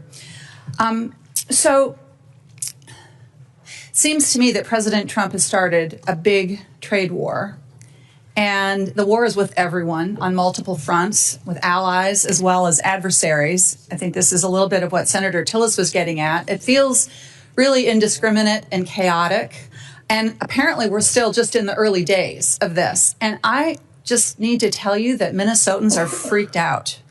Farmers who are experiencing, you and I have talked about this, one of the worst farm economies in the last 25 years are looking at lower prices and higher input costs. Minnesotans who work on the Iron Range, which is the source of 80% of the iron ore that goes into American-made steel, they want fair trade. They want us to stand up to illegal steel dumping, but like 500 of them have been laid off because the demand for American cars has been slumping. I mean, I could go on in every sector. Consumers are freaked out. This looks like a giant sales tax to them. Retirement stock market plummeting, and it's very hard for people to understand what is going on here. So what I want to do is to get an understanding from you of what you see as the goals of this war that we're in, because at various times it's been described as goals to raise revenue, to stop fentanyl trafficking, close trade deficits. So is the goal here to raise revenue for the federal treasury? Senator, this is not a trade war. We have, most countries have said they're not going to retaliate. We have an underlying emergency. The goal of the trade deficit, where President Biden left us with a $1.2 trillion trade deficit, and the goal is to address that, and the offshoring that led to that, and the non-reciprocal treatment that led to that. That's the goal. Certainly there's a tariff revenue effect. If the countries do not do this, then they will be subject to the tariff, and we'll have a tariff on foreign goods instead of American-made goods. If the goal is to close trade deficits, then that would mean that the tariffs are a negotiating tool here. Is that right? Is that how you see it? So the or tariff. Are you trying to use them to? Well, it can go both ways, Senator. So on the first, we've talked a lot about negotiations, because a lot of these countries, they have closed off markets to our exports in unfair ways. They've done it for decades, and nothing has persuaded them. Sitting down, talking nicely hasn't persuaded them. But if you were trying to, so I'm all for fair trade, and I'm all for the idea that if somebody is not trading fairly with us, if they're not giving us fair markets, then we need to have a strategy to go after that. But yet this is a blanket approach. it's an across the board approach, which is going to contribute to raising costs. And that's why it just feels, I think, so chaotic to people. Well, the trade deficit is a global issue. So you can't if you're trying to get the trade deficit, you can't just pick one or two countries and say we're going to do this and become Swiss cheese. Like that would not be coherent. What's coherent is a global approach to what's a global issue, to take these countries country by country, figure out how we can address our trade deficit with them and address trade market barriers with them. And that's the right approach. And that's what's happening. That's what the president's directed. But I mean, as Senator Warner was pointing out, I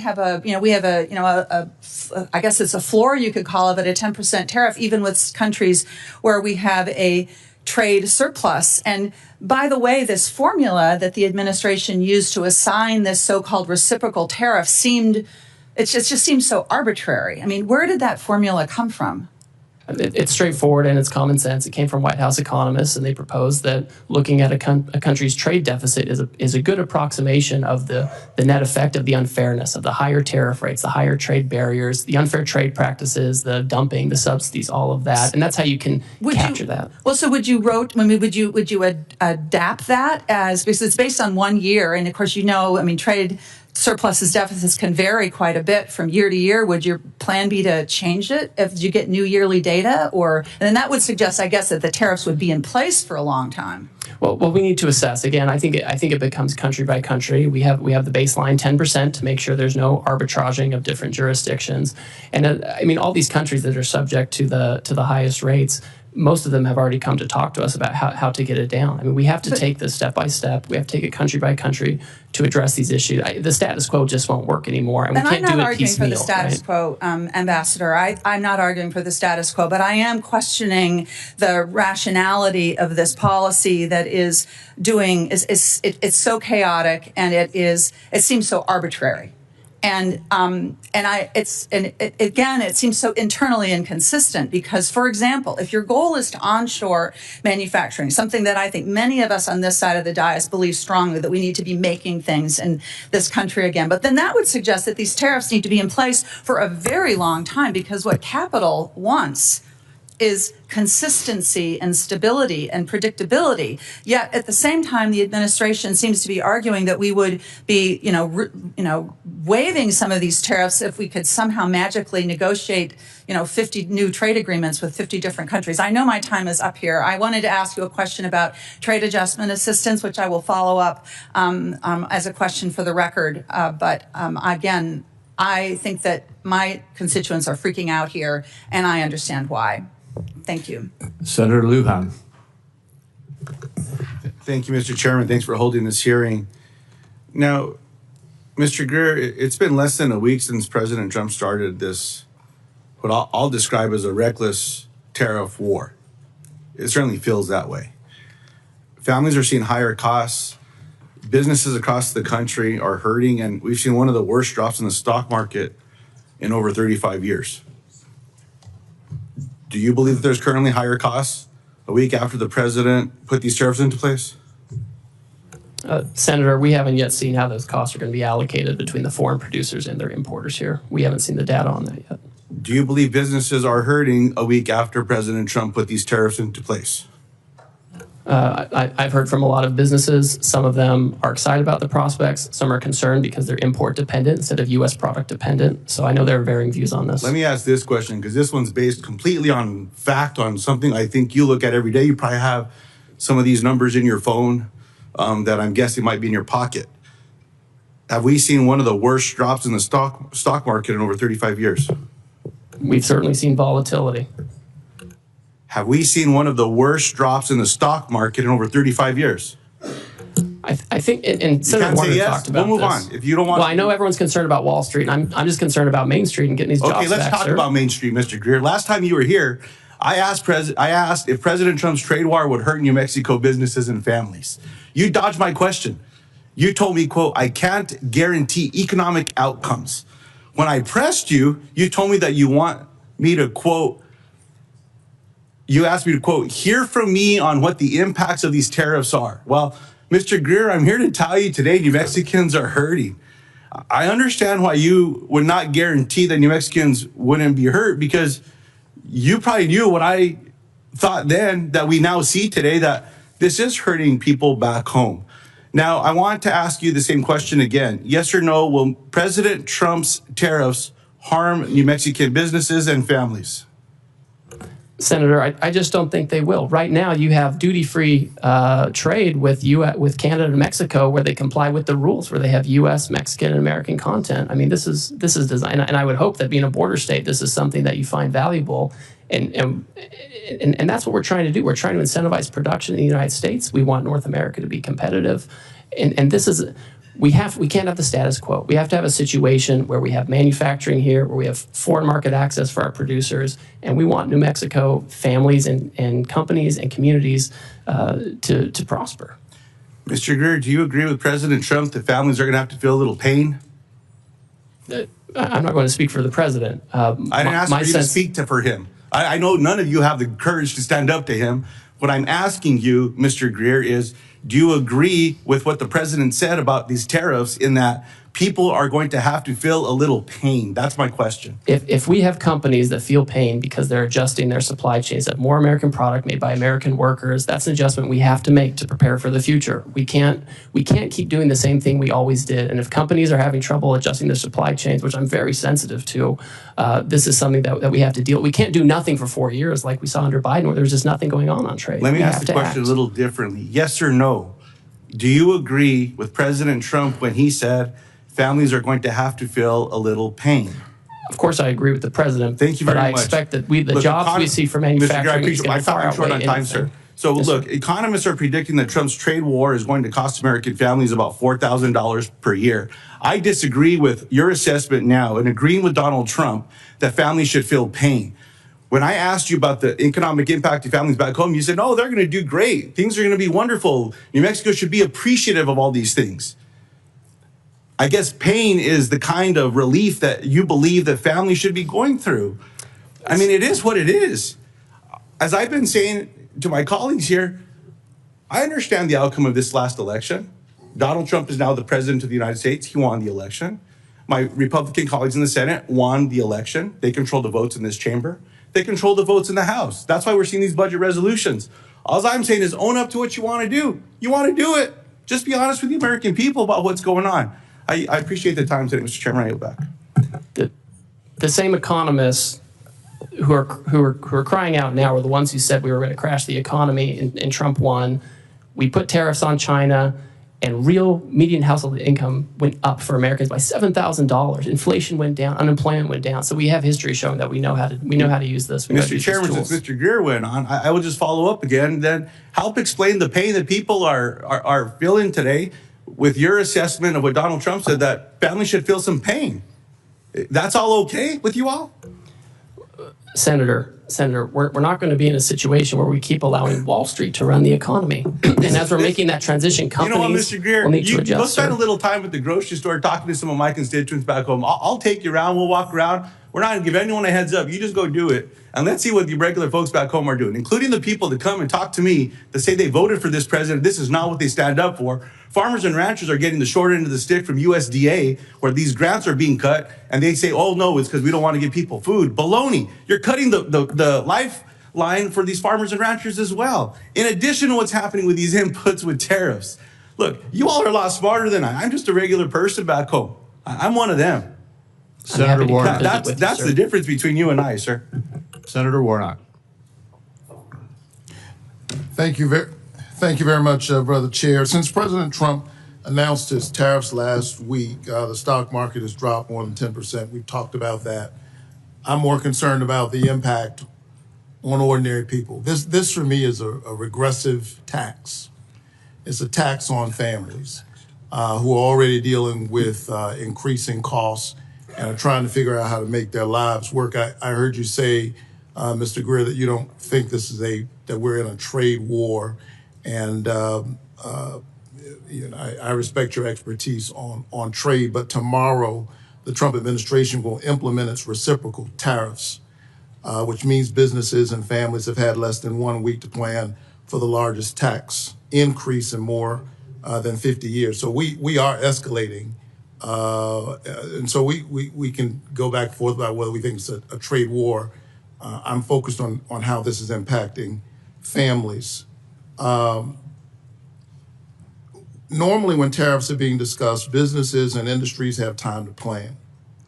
And the government often provides an orderly and clear process for American companies to apply for exclusions from tariffs when it's not possible for them to sell a product without importing parts or all of it because no one manufactures it here.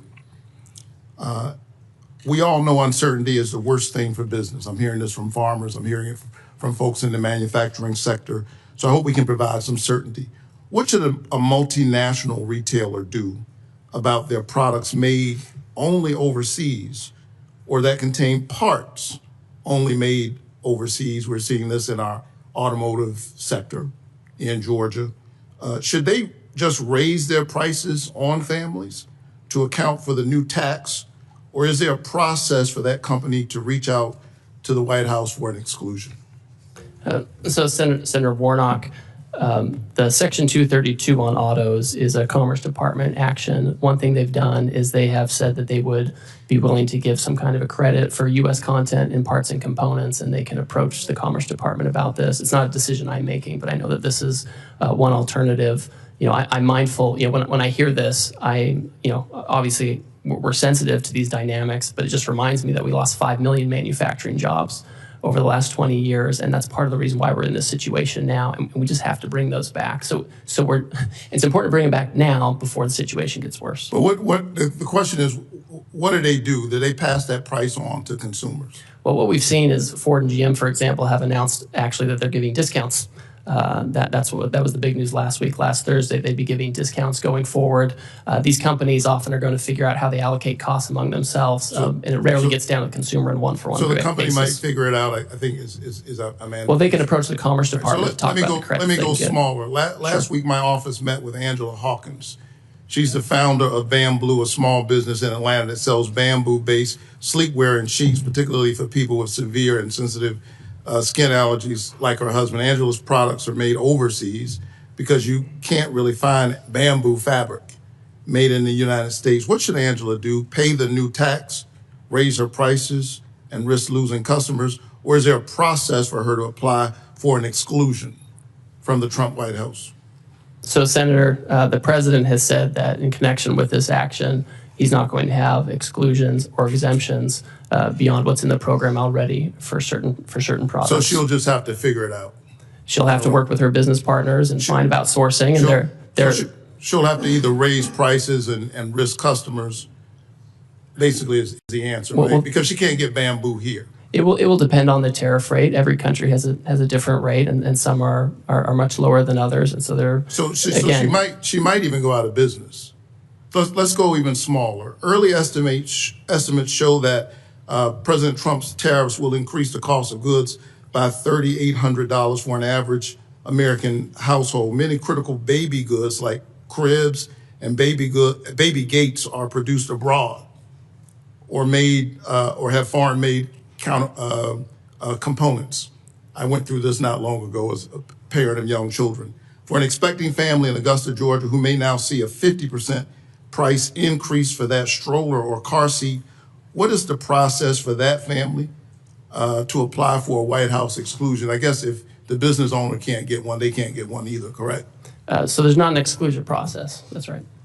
So they would just bear the cost. Well, I think the studies you're talking about, the economists, they got it wrong in Trump 1. They said there was going to be inflation because of tariffs, and it went down. So when I hear them now saying the same thing, I just don't trust what they're saying. And that's, you know, the fact of history shows that it's not a one-to-one. The highest inflation we ever saw was under Biden for housing and education and healthcare and all of these things. And it was, and I don't know where everybody was then when that was skyrocketing by 20%. What if their child is potassium deficient and now bananas are more expensive? Last I checked, we don't have the climate to grow bananas in the United States. Who should that family reach out to the White House for an exclusion for that price hike on those bananas? Well, again, as we've discussed, there's not an exclusion process. I think we've waited too long with the status quo. I know people want the status quo. They want the trading system that Wall Street likes, but we can't have it anymore. So here you and I agree. Nobody wants the status quo. This economy is not working for working families, for ordinary people. And I would submit that what the president did last week in such a reckless and sudden way is adding even more pressure on these families. Thank you so much. Senator Warren. Thank you, Mr. Chairman. Donald Trump is single-handedly driving this economy off a cliff. With no evidence to back him up, he's claimed emergency authorities to slap new tariffs on nearly every product we import from nearly every country. But Congress has the power to reverse these tariffs, and we should do so immediately. Tariffs can be a tool to help build things in America, but Trump has slapped tariffs on, then off again with no rhyme or reason. And the uncertainty about the long-term rules makes companies far less likely to invest in manufacturing or jobs here in the United States. If Congress doesn't stand up to Trump, economists predict a recession before the end of the year. And Fed Chair Jerome Powell says we're in a real danger of, quote, both higher unemployment and higher inflation. Translation, Trump's tariffs will push millions of workers out of jobs and push prices up at the same time. So, Ambassador Greer, we've heard a lot of conflicting statements about whether these tariffs are here to stay, how many more rounds of on-off we're going to do. So, let me ask the question from a different perspective. Ambassador Greer, we lost 700,000 jobs each month in the last recession. If 700,000 Americans lose their jobs, will the Trump administration suspend these tariffs? Senator, I think the economists who are making these projections, who often are in favor of fully unfettered free trade, are the same ones who said in the first Trump term that putting tariffs. Greer, Ambassador Greer, let me just stop you there. I'm not asking about projections. I'm asking if the numbers show that 700,000 people have lost their jobs because of these new tariffs that Trump has slapped on. Will the administration reverse course and lift those tariffs? Senator, that's not going to happen. We've lost 5 million manufacturing jobs over the years, which is the number I'm most worried about, and we have to get those jobs back. So I take that as a no. Let me try another one. Moody's says that if the Trump tariffs remain in place, we will definitely plunge into a recession, which will ultimately cost 3.5 million Americans their jobs. So, Ambassador Greer, if Trump's tariffs push 3.5 million people out of work, will the Trump administration reverse course and lift those tariffs? Senator, the Wall Street analysts are wrong. They never want to have any kind of change to the status quo. Right or but that's who you're quoting to me, Senator. I'm Senator. giving you a number. If the number is 3.5 million, if it never comes to pass, you don't have to worry about your answer. But if 3.5 million people lose their jobs because of these tariffs, is the Trump administration prepared to lift them? Right now, this minute, we're working on negotiations with countries who believe they can achieve reciprocity with us and get their trade deficit down. And that's the emergency we're focused on. There's not going to be a situation where years from now we've lost millions of jobs. Let me try one more time.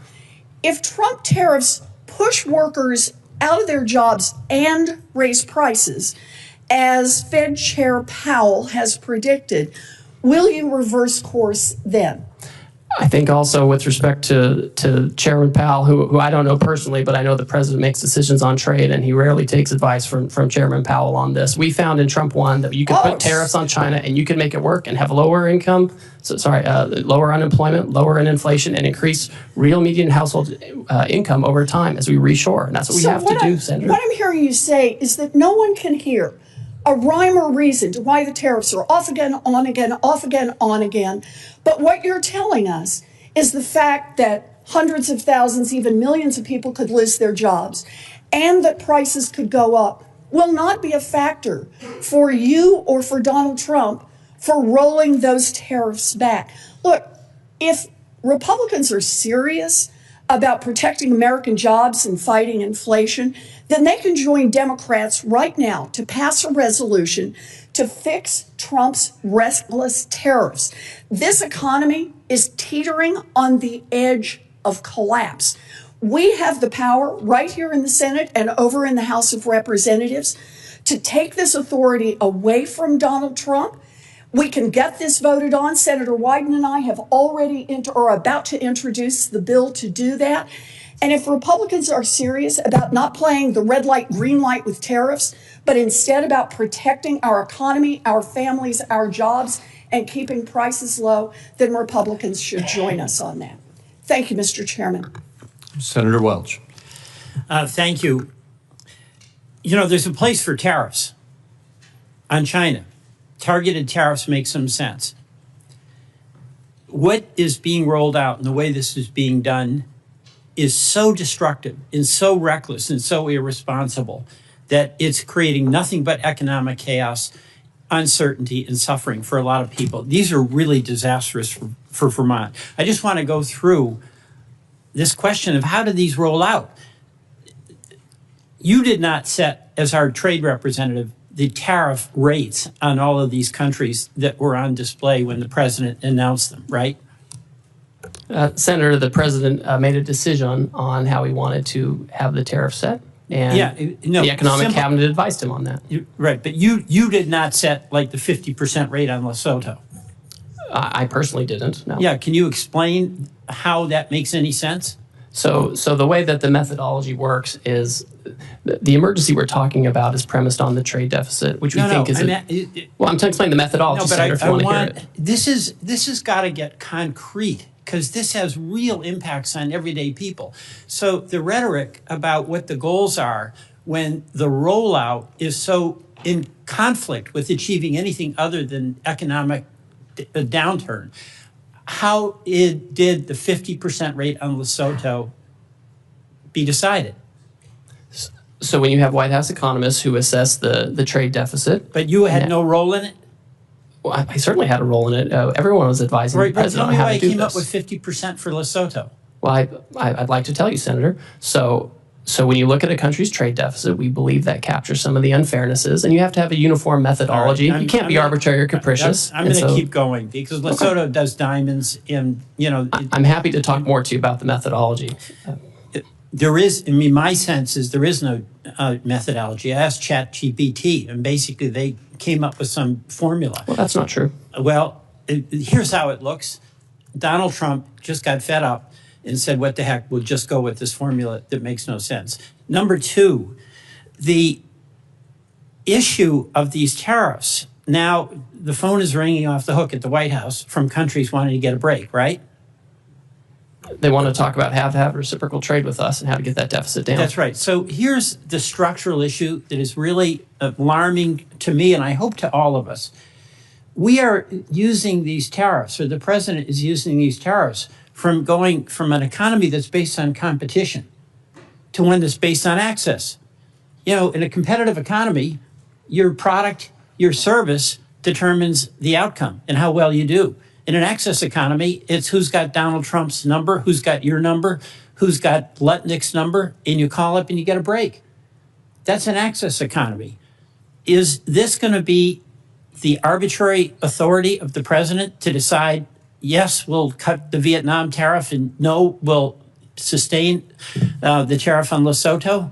The way this works, Senator, is we have longstanding relationships with trade officials in these foreign countries, and they work with our staff, our career staff, and they develop, if someone comes to us with an offer, we review it, we analyze it, and we present it to the president. They're calling the president. I mean, you've got Donald Trump as president basically picking and choosing winners and losers, and who knows on what basis.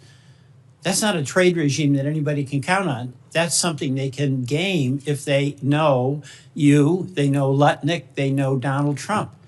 You know, that I think was what Senator Warnock was asking about. We've got farmers on the border with Canada. They get their grain. It's going to be 25% hit. We've got consumers whose electricity bills are going up because of retaliation from Canada. Can they make a call to you, to Howard Lutnick, to the president, and ask for relief? Well, we certainly talk to all kinds of constituents. We talk to labor unions, we talk to civil society, we talk to business. I would say with Canada and Mexico, they receive duty-free treatment for things that follow the rules of USMCA. If they bring in Chinese content and send it down, they won't get a break. Let me tell you the frustration I have. There is a place for targeted tariffs to help us and also to push back on unfair trade practices. I support that. That's not what this is. This is utter chaos, arbitrary and willful on the part of the president that is setting up a dynamic where he picks winners and losers rather than companies compete to do the best they can and have the benefit of good work and a good product. Mr. Chairman, I yield back. Thank you. Senator Barrasso. Thank you, Mr. Chairman. Well, appreciate you being here and answer questions. I'm concerned from Wyoming and for workers across the country. I'm worried that foreign competitors continue to use unfair trade practices against the United States, against our workers, against our producers. These practices threaten our economic security, our prosperity. We want a safe and prosperous nation. Workers in my home state and across the country are paying the price. So can you just talk a little bit about how you determine if foreign trade and economic practices constitute an emergency for our country? And I just heard our previous speaker talk about asking ChatGPT. I'm not going to do that. I'm going to ask you, how is it that we determine if foreign trade and economic practices constitute an emergency for our country? Thank you, Senator. In the first instance, when the president declares an emergency, he has to consider where there is, the conditions that may impact national and economic security. And so for him, he took a look at our trade deficit, which was the largest in human history under President Biden, 1.2 trillion. And we looked at what the effect of that was. And it includes loss of 5 million manufacturing jobs, loss of 90,000 factories, loss of competitiveness with China in advanced technology. And then we looked at what are some of the causes of the trade deficit. And certainly there's currency manipulation, there's other currency factors, but also non-reciprocity in trade, barriers overseas, whether tariffs or non-tariff barriers that keep us out, unfair trading practices like dumping and other things that push things into our market, or subsidies, or state-directed economies. And so those are the things we look at. And then when you move to the countries, obviously it's common sense to have a baseline to make sure there's no cheating and that we can get at the deficit broadly based, and then have a higher rate for those who have who pose the biggest challenges in terms of the trade deficit and unfair practices. Thanks. Could I ask you about nuclear fuel? And, for decades, America led the world in uranium production. Today, there's virtually no commercial enrichment capacity. We're dangerously dependent on imports from other countries. Congress took a strong stand by banning Russian uranium imports. We're now seeing a troubling shift with increased uranium imports coming from China. And we think it's the uranium from Russia going to China, which they then sell to the United States. So we've simply replaced one adversary with another. This poses to me a serious threat to our national security, to our energy independence. Wyoming has the resources and the workforce to revive American uranium production. But what we know is that subsidized foreign uranium from China and from Russia threatens to undermine our domestic industry. Well, you're going to support efforts to end uranium imports from China as we continue to try to build our U.S. nuclear supply. Senator, I'm happy to talk to you about that and the best way to implement that kind of action. Great. Market access for Wyoming beef. Our ranchers are seeing what you recently did, what the president has recently done, and say it's about time. I know you heard a lot about market access today. Just specifically discuss market access for American beef.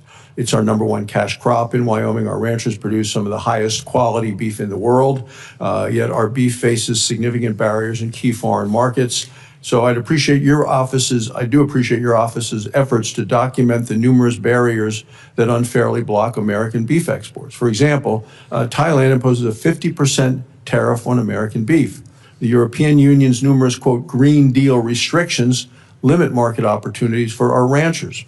Australia's barriers prevent the sale of a safe, high-quality American beef. They've sold $29 billion into our country. We can't sell a hamburger there. So Wyoming beef producers have felt the direct impact of these unfair trade practices, and I say it's our #1 cash crop. What steps do you see being taken now to open new markets and ensure fair access for our beef around the world where we've been blocked? So, Senator, as everyone knows, we have a lot of countries coming to talk to us right now who want to have more reciprocal trade, get their trade deficit down. And obviously part of that is making sure we have access for products like beef, making sure we're exporting products like beef. I've talked to the Australians about this issue. It's always surprising because they're a great partner for us globally. This is a big issue with them. Southeast Asia as well. These are things that are on our list when people come to talk to us. It's something we've recorded for years, and we expect countries to change this. Great, thank you. In terms of critical minerals, we sit on vast deposits of critical minerals in Wyoming, essential for our national security. Our state has significant reserves of rare earth elements. Are there some trade initiatives that you're taking right now that are going to pursue to counter China's dominance in the critical minerals world, both in terms of production as well as refinement? Yes, well, I know, for example, this is at the Commerce Department, but I know they're considering whether they need to take some kind of an action and looking into potential Section 232 investigation of critical minerals to know, how we can get that here, how we can get processing here in our near abroad, how to make sure we're not dependent on China for those things. Thank you, Mr. Chairman. Senator Blackburn. Thank you, Mr. Chairman, and thank you for being here today. I know you have had a busy week, and we appreciate that and appreciate what the president is trying to do for the broader economy. And of course, it is encouraging to hear that we have 70 countries that are coming in to negotiate tariffs and some of those non-tariff barriers that have existed. So we're grateful for all that work. I do want to ask you about some of the foreign governments using bogus environmental regulations to really sideline American businesses. And the EU's new deforestation regulation is a great example of this, imposing excessive reporting requirements that would shut out Tennessee pulp and paper producers from foreign markets. And also, we're seeing some of these foreign governments actually seize U.S. assets under false pretenses. And last year we had a company, Vulcan Materials, which declined to sell its Mexican port to the government. So armed forces came in and took control of that, citing environmental licensing requirements. And this is a pattern of regulatory abuse, and it keeps our companies out of the global market. So how are you working to protect these U.S. businesses and to deal with these foreign governments who are weaponizing their bogus regulations to restrict the market access? Well, Senator, I always find it troubling when countries use these kind of measures as a protectionist measure. Our companies, whether they're making here and exporting or going elsewhere to produce in other countries, are always the cleanest and most responsible, always. And we should always have the best treatment under those kinds of regimes. So with respect to the two examples you noted on the Vulcan issue, I've raised this personally with Mexican trade officials. And with respect to the EU forestry regulation, my understanding is right now it's a little bit on pause while they themselves look at it and take a second look. And I talk to my counterparts in Europe frequently, and this is something where I want to make sure that they're treating us appropriately under this law and not discriminating against us.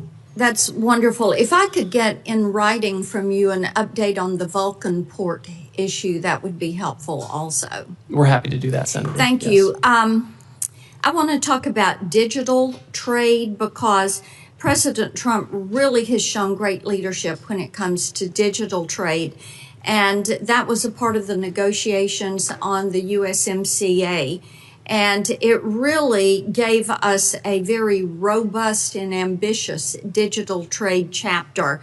And the provisions, including cross-border data flows and data localization, are critical to facilitating strategic U.S. initiatives across a broad range of industries. And we have an opportunity now to build on this digital chapter.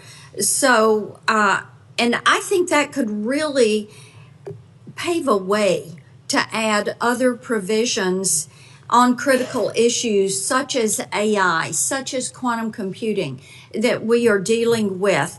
So how could you use this digital trade chapter that we have in the USMCA to expand that globally as we look at negotiating new trade agreements?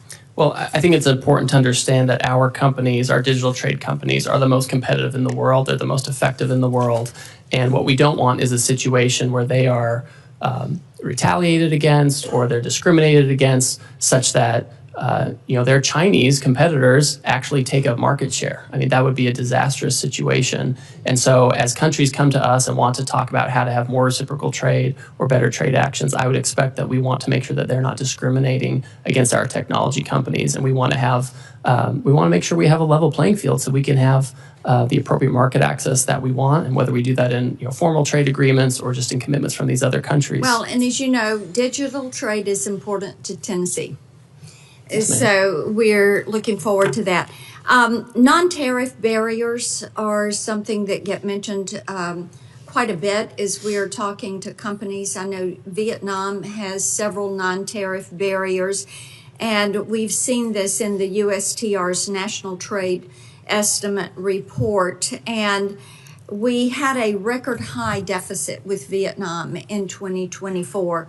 And in part, that's because Chinese companies are using Vietnam to transship. So will you work to ensure that any possible deal with Vietnam, because I know they've been first to the table to try to negotiate for a zero tariff, but we want to make certain that whatever is done includes provisions that will not allow China to reap the benefits of working with and shipping through Vietnam. I agree with you 100%, Senator, whether it's Vietnam or others. If they think they're going to have some kind of different rate, it can't be one that gives preference to a third country like China, where they can just take advantage of it or use it to circumvent what we're trying to do. I agree with you 100% on this point. Well, thank you for that. Thank you, Mr. Chairman. Thank you, Senator Sanders. Thank you, Mr. Chairman. Mr. Greer, thanks for being here, and I enjoyed our conversation in the office last month. Let me begin by saying, as I suspect you know, that I am not a great fan of unfettered free trade. I helped lead the effort when I was in the House against NAFTA and against permanent normal trade relations with China. I will never forget a visit that I made to the Macadillo area in Mexico, where I saw brand new factories and literally Mexican workers living in cardboard boxes. And the result, of course, was the loss of hundreds of thousands of jobs, good paying jobs in this country, transferring them to Mexico where people work for horrendous wages. That is the type of trade policy which I detest. But I want to move to an area to talk about the legal basis of what President Trump has done. President Trump said, Mr. Greer, that he had no choice in terms of Canada, and I live 50 miles away from the Canadian border. He had no choice but to bypass Congress and to impose an emergency 25% tariff on Canada to stop, quote, the massive, end quote, amount of fentanyl and, quote, the millions and millions of undocumented immigrants coming from the northern border. Unfortunately, that's a lie. The truth is that the U.S. Customs and Border Protection reported just 43 pounds of fentanyl was seized at the Canadian border last year, representing just 0.2% of the total. And we could agree that 1 pound of fentanyl is too much. But if 0.2% constitutes an emergency, my guess is illegal drugs are coming in from every country in the world. And that gives the President of the United States incredible power to determine tariffs. Further, he said he talked about millions and millions of undocumented immigrants coming from Canada. In fact, last year there were 24,000 people, not millions and millions. First question, really, we can argue about tariffs, but why does the president have to lie all of the time in order to make his point?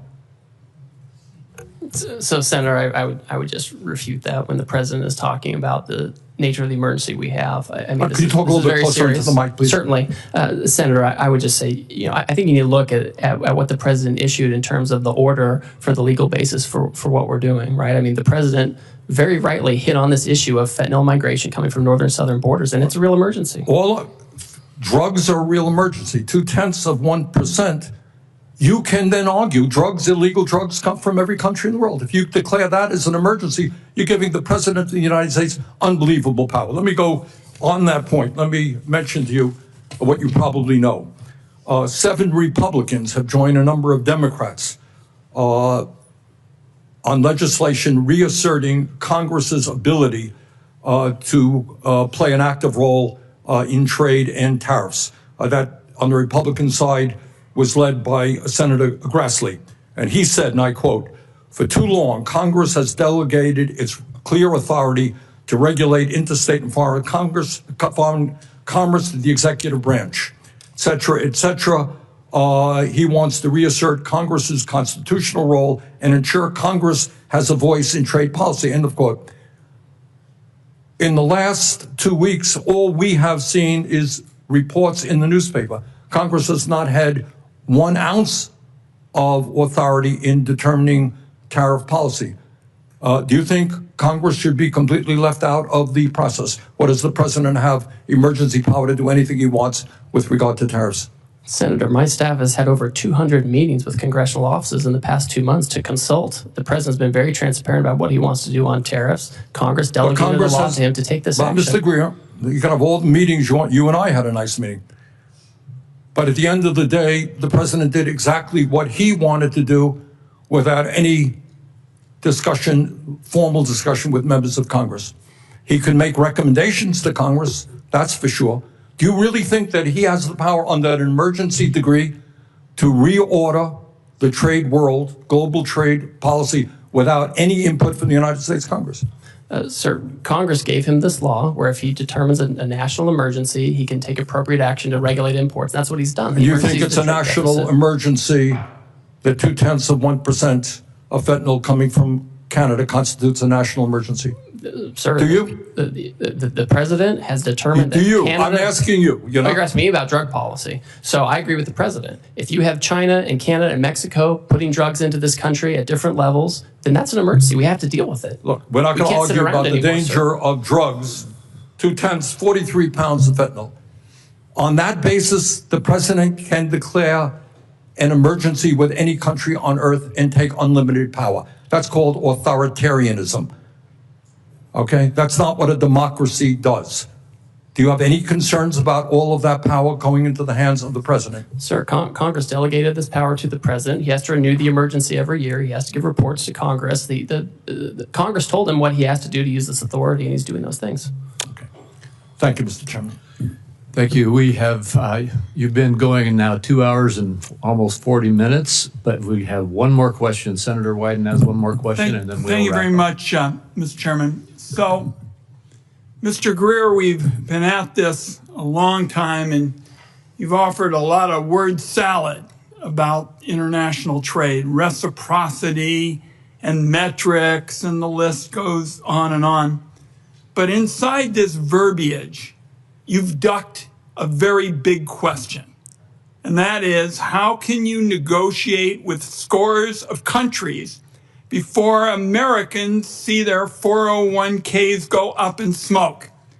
And so what I'd like to do is just ask you one simple question to wrap this up. Because at home in Oregon, people want to know what we're doing to help the people who are hurting today. Not months and months or elections and all kinds of dates far in the future. So here's my question to wrap up. When will those hurting now see real relief? Senator, the country decisively voted for this president and his trade policy. He knows how to use tariffs appropriately to negotiate deals where necessary and to drive investment and manufacturing back to the U.S. And that's what we're doing. He was successful in his first term in using it. Real wages went up, and that's what we're doing now. And we're working around the clock to make sure we can do that. Mr. Greer, I gave you a chance to respond to the question, and what you said wasn't accurate. Nobody disputes that the president won the election up here on the dais. But nobody was told in the election campaign that we would have all of these people hurting now because of a flawed trade policy. Once in a while, it would maybe take a little time, but there wasn't any mention of people from one end of the country to another feeling they've been wiped out financially. Nobody heard about that. That was never discussed. Hope you'll have an answer for me, because that's what Americans want to know who are hurting now. They've listened to all of this trade lingo tossed around, and then they scratch their head and say, who's going to stand up for me now? Well, I'll tell you, we're going to fight for those people. That's why I'm proposing a bipartisan resolution that would overturn what's going on with 180 countries. We'll keep the record open for a few days, but what I'd like to know is what the timetable is for helping people who are hurting right now, because I haven't heard anything on that point. Thank you, Mr. Chairman. Thank you, Senator Wyden. And we are now at the conclusion of the questions. Ambassador Greer, thank you for the time you've given us. As I indicated, you've gone almost 2 hours and 45 minutes. And I think you have been very clear about what the president's intentions are and how you expect this to roll out. The questions for the record deadline is Tuesday, April 15th for members of the Senate. And with that, this hearing is adjourned. Thank you.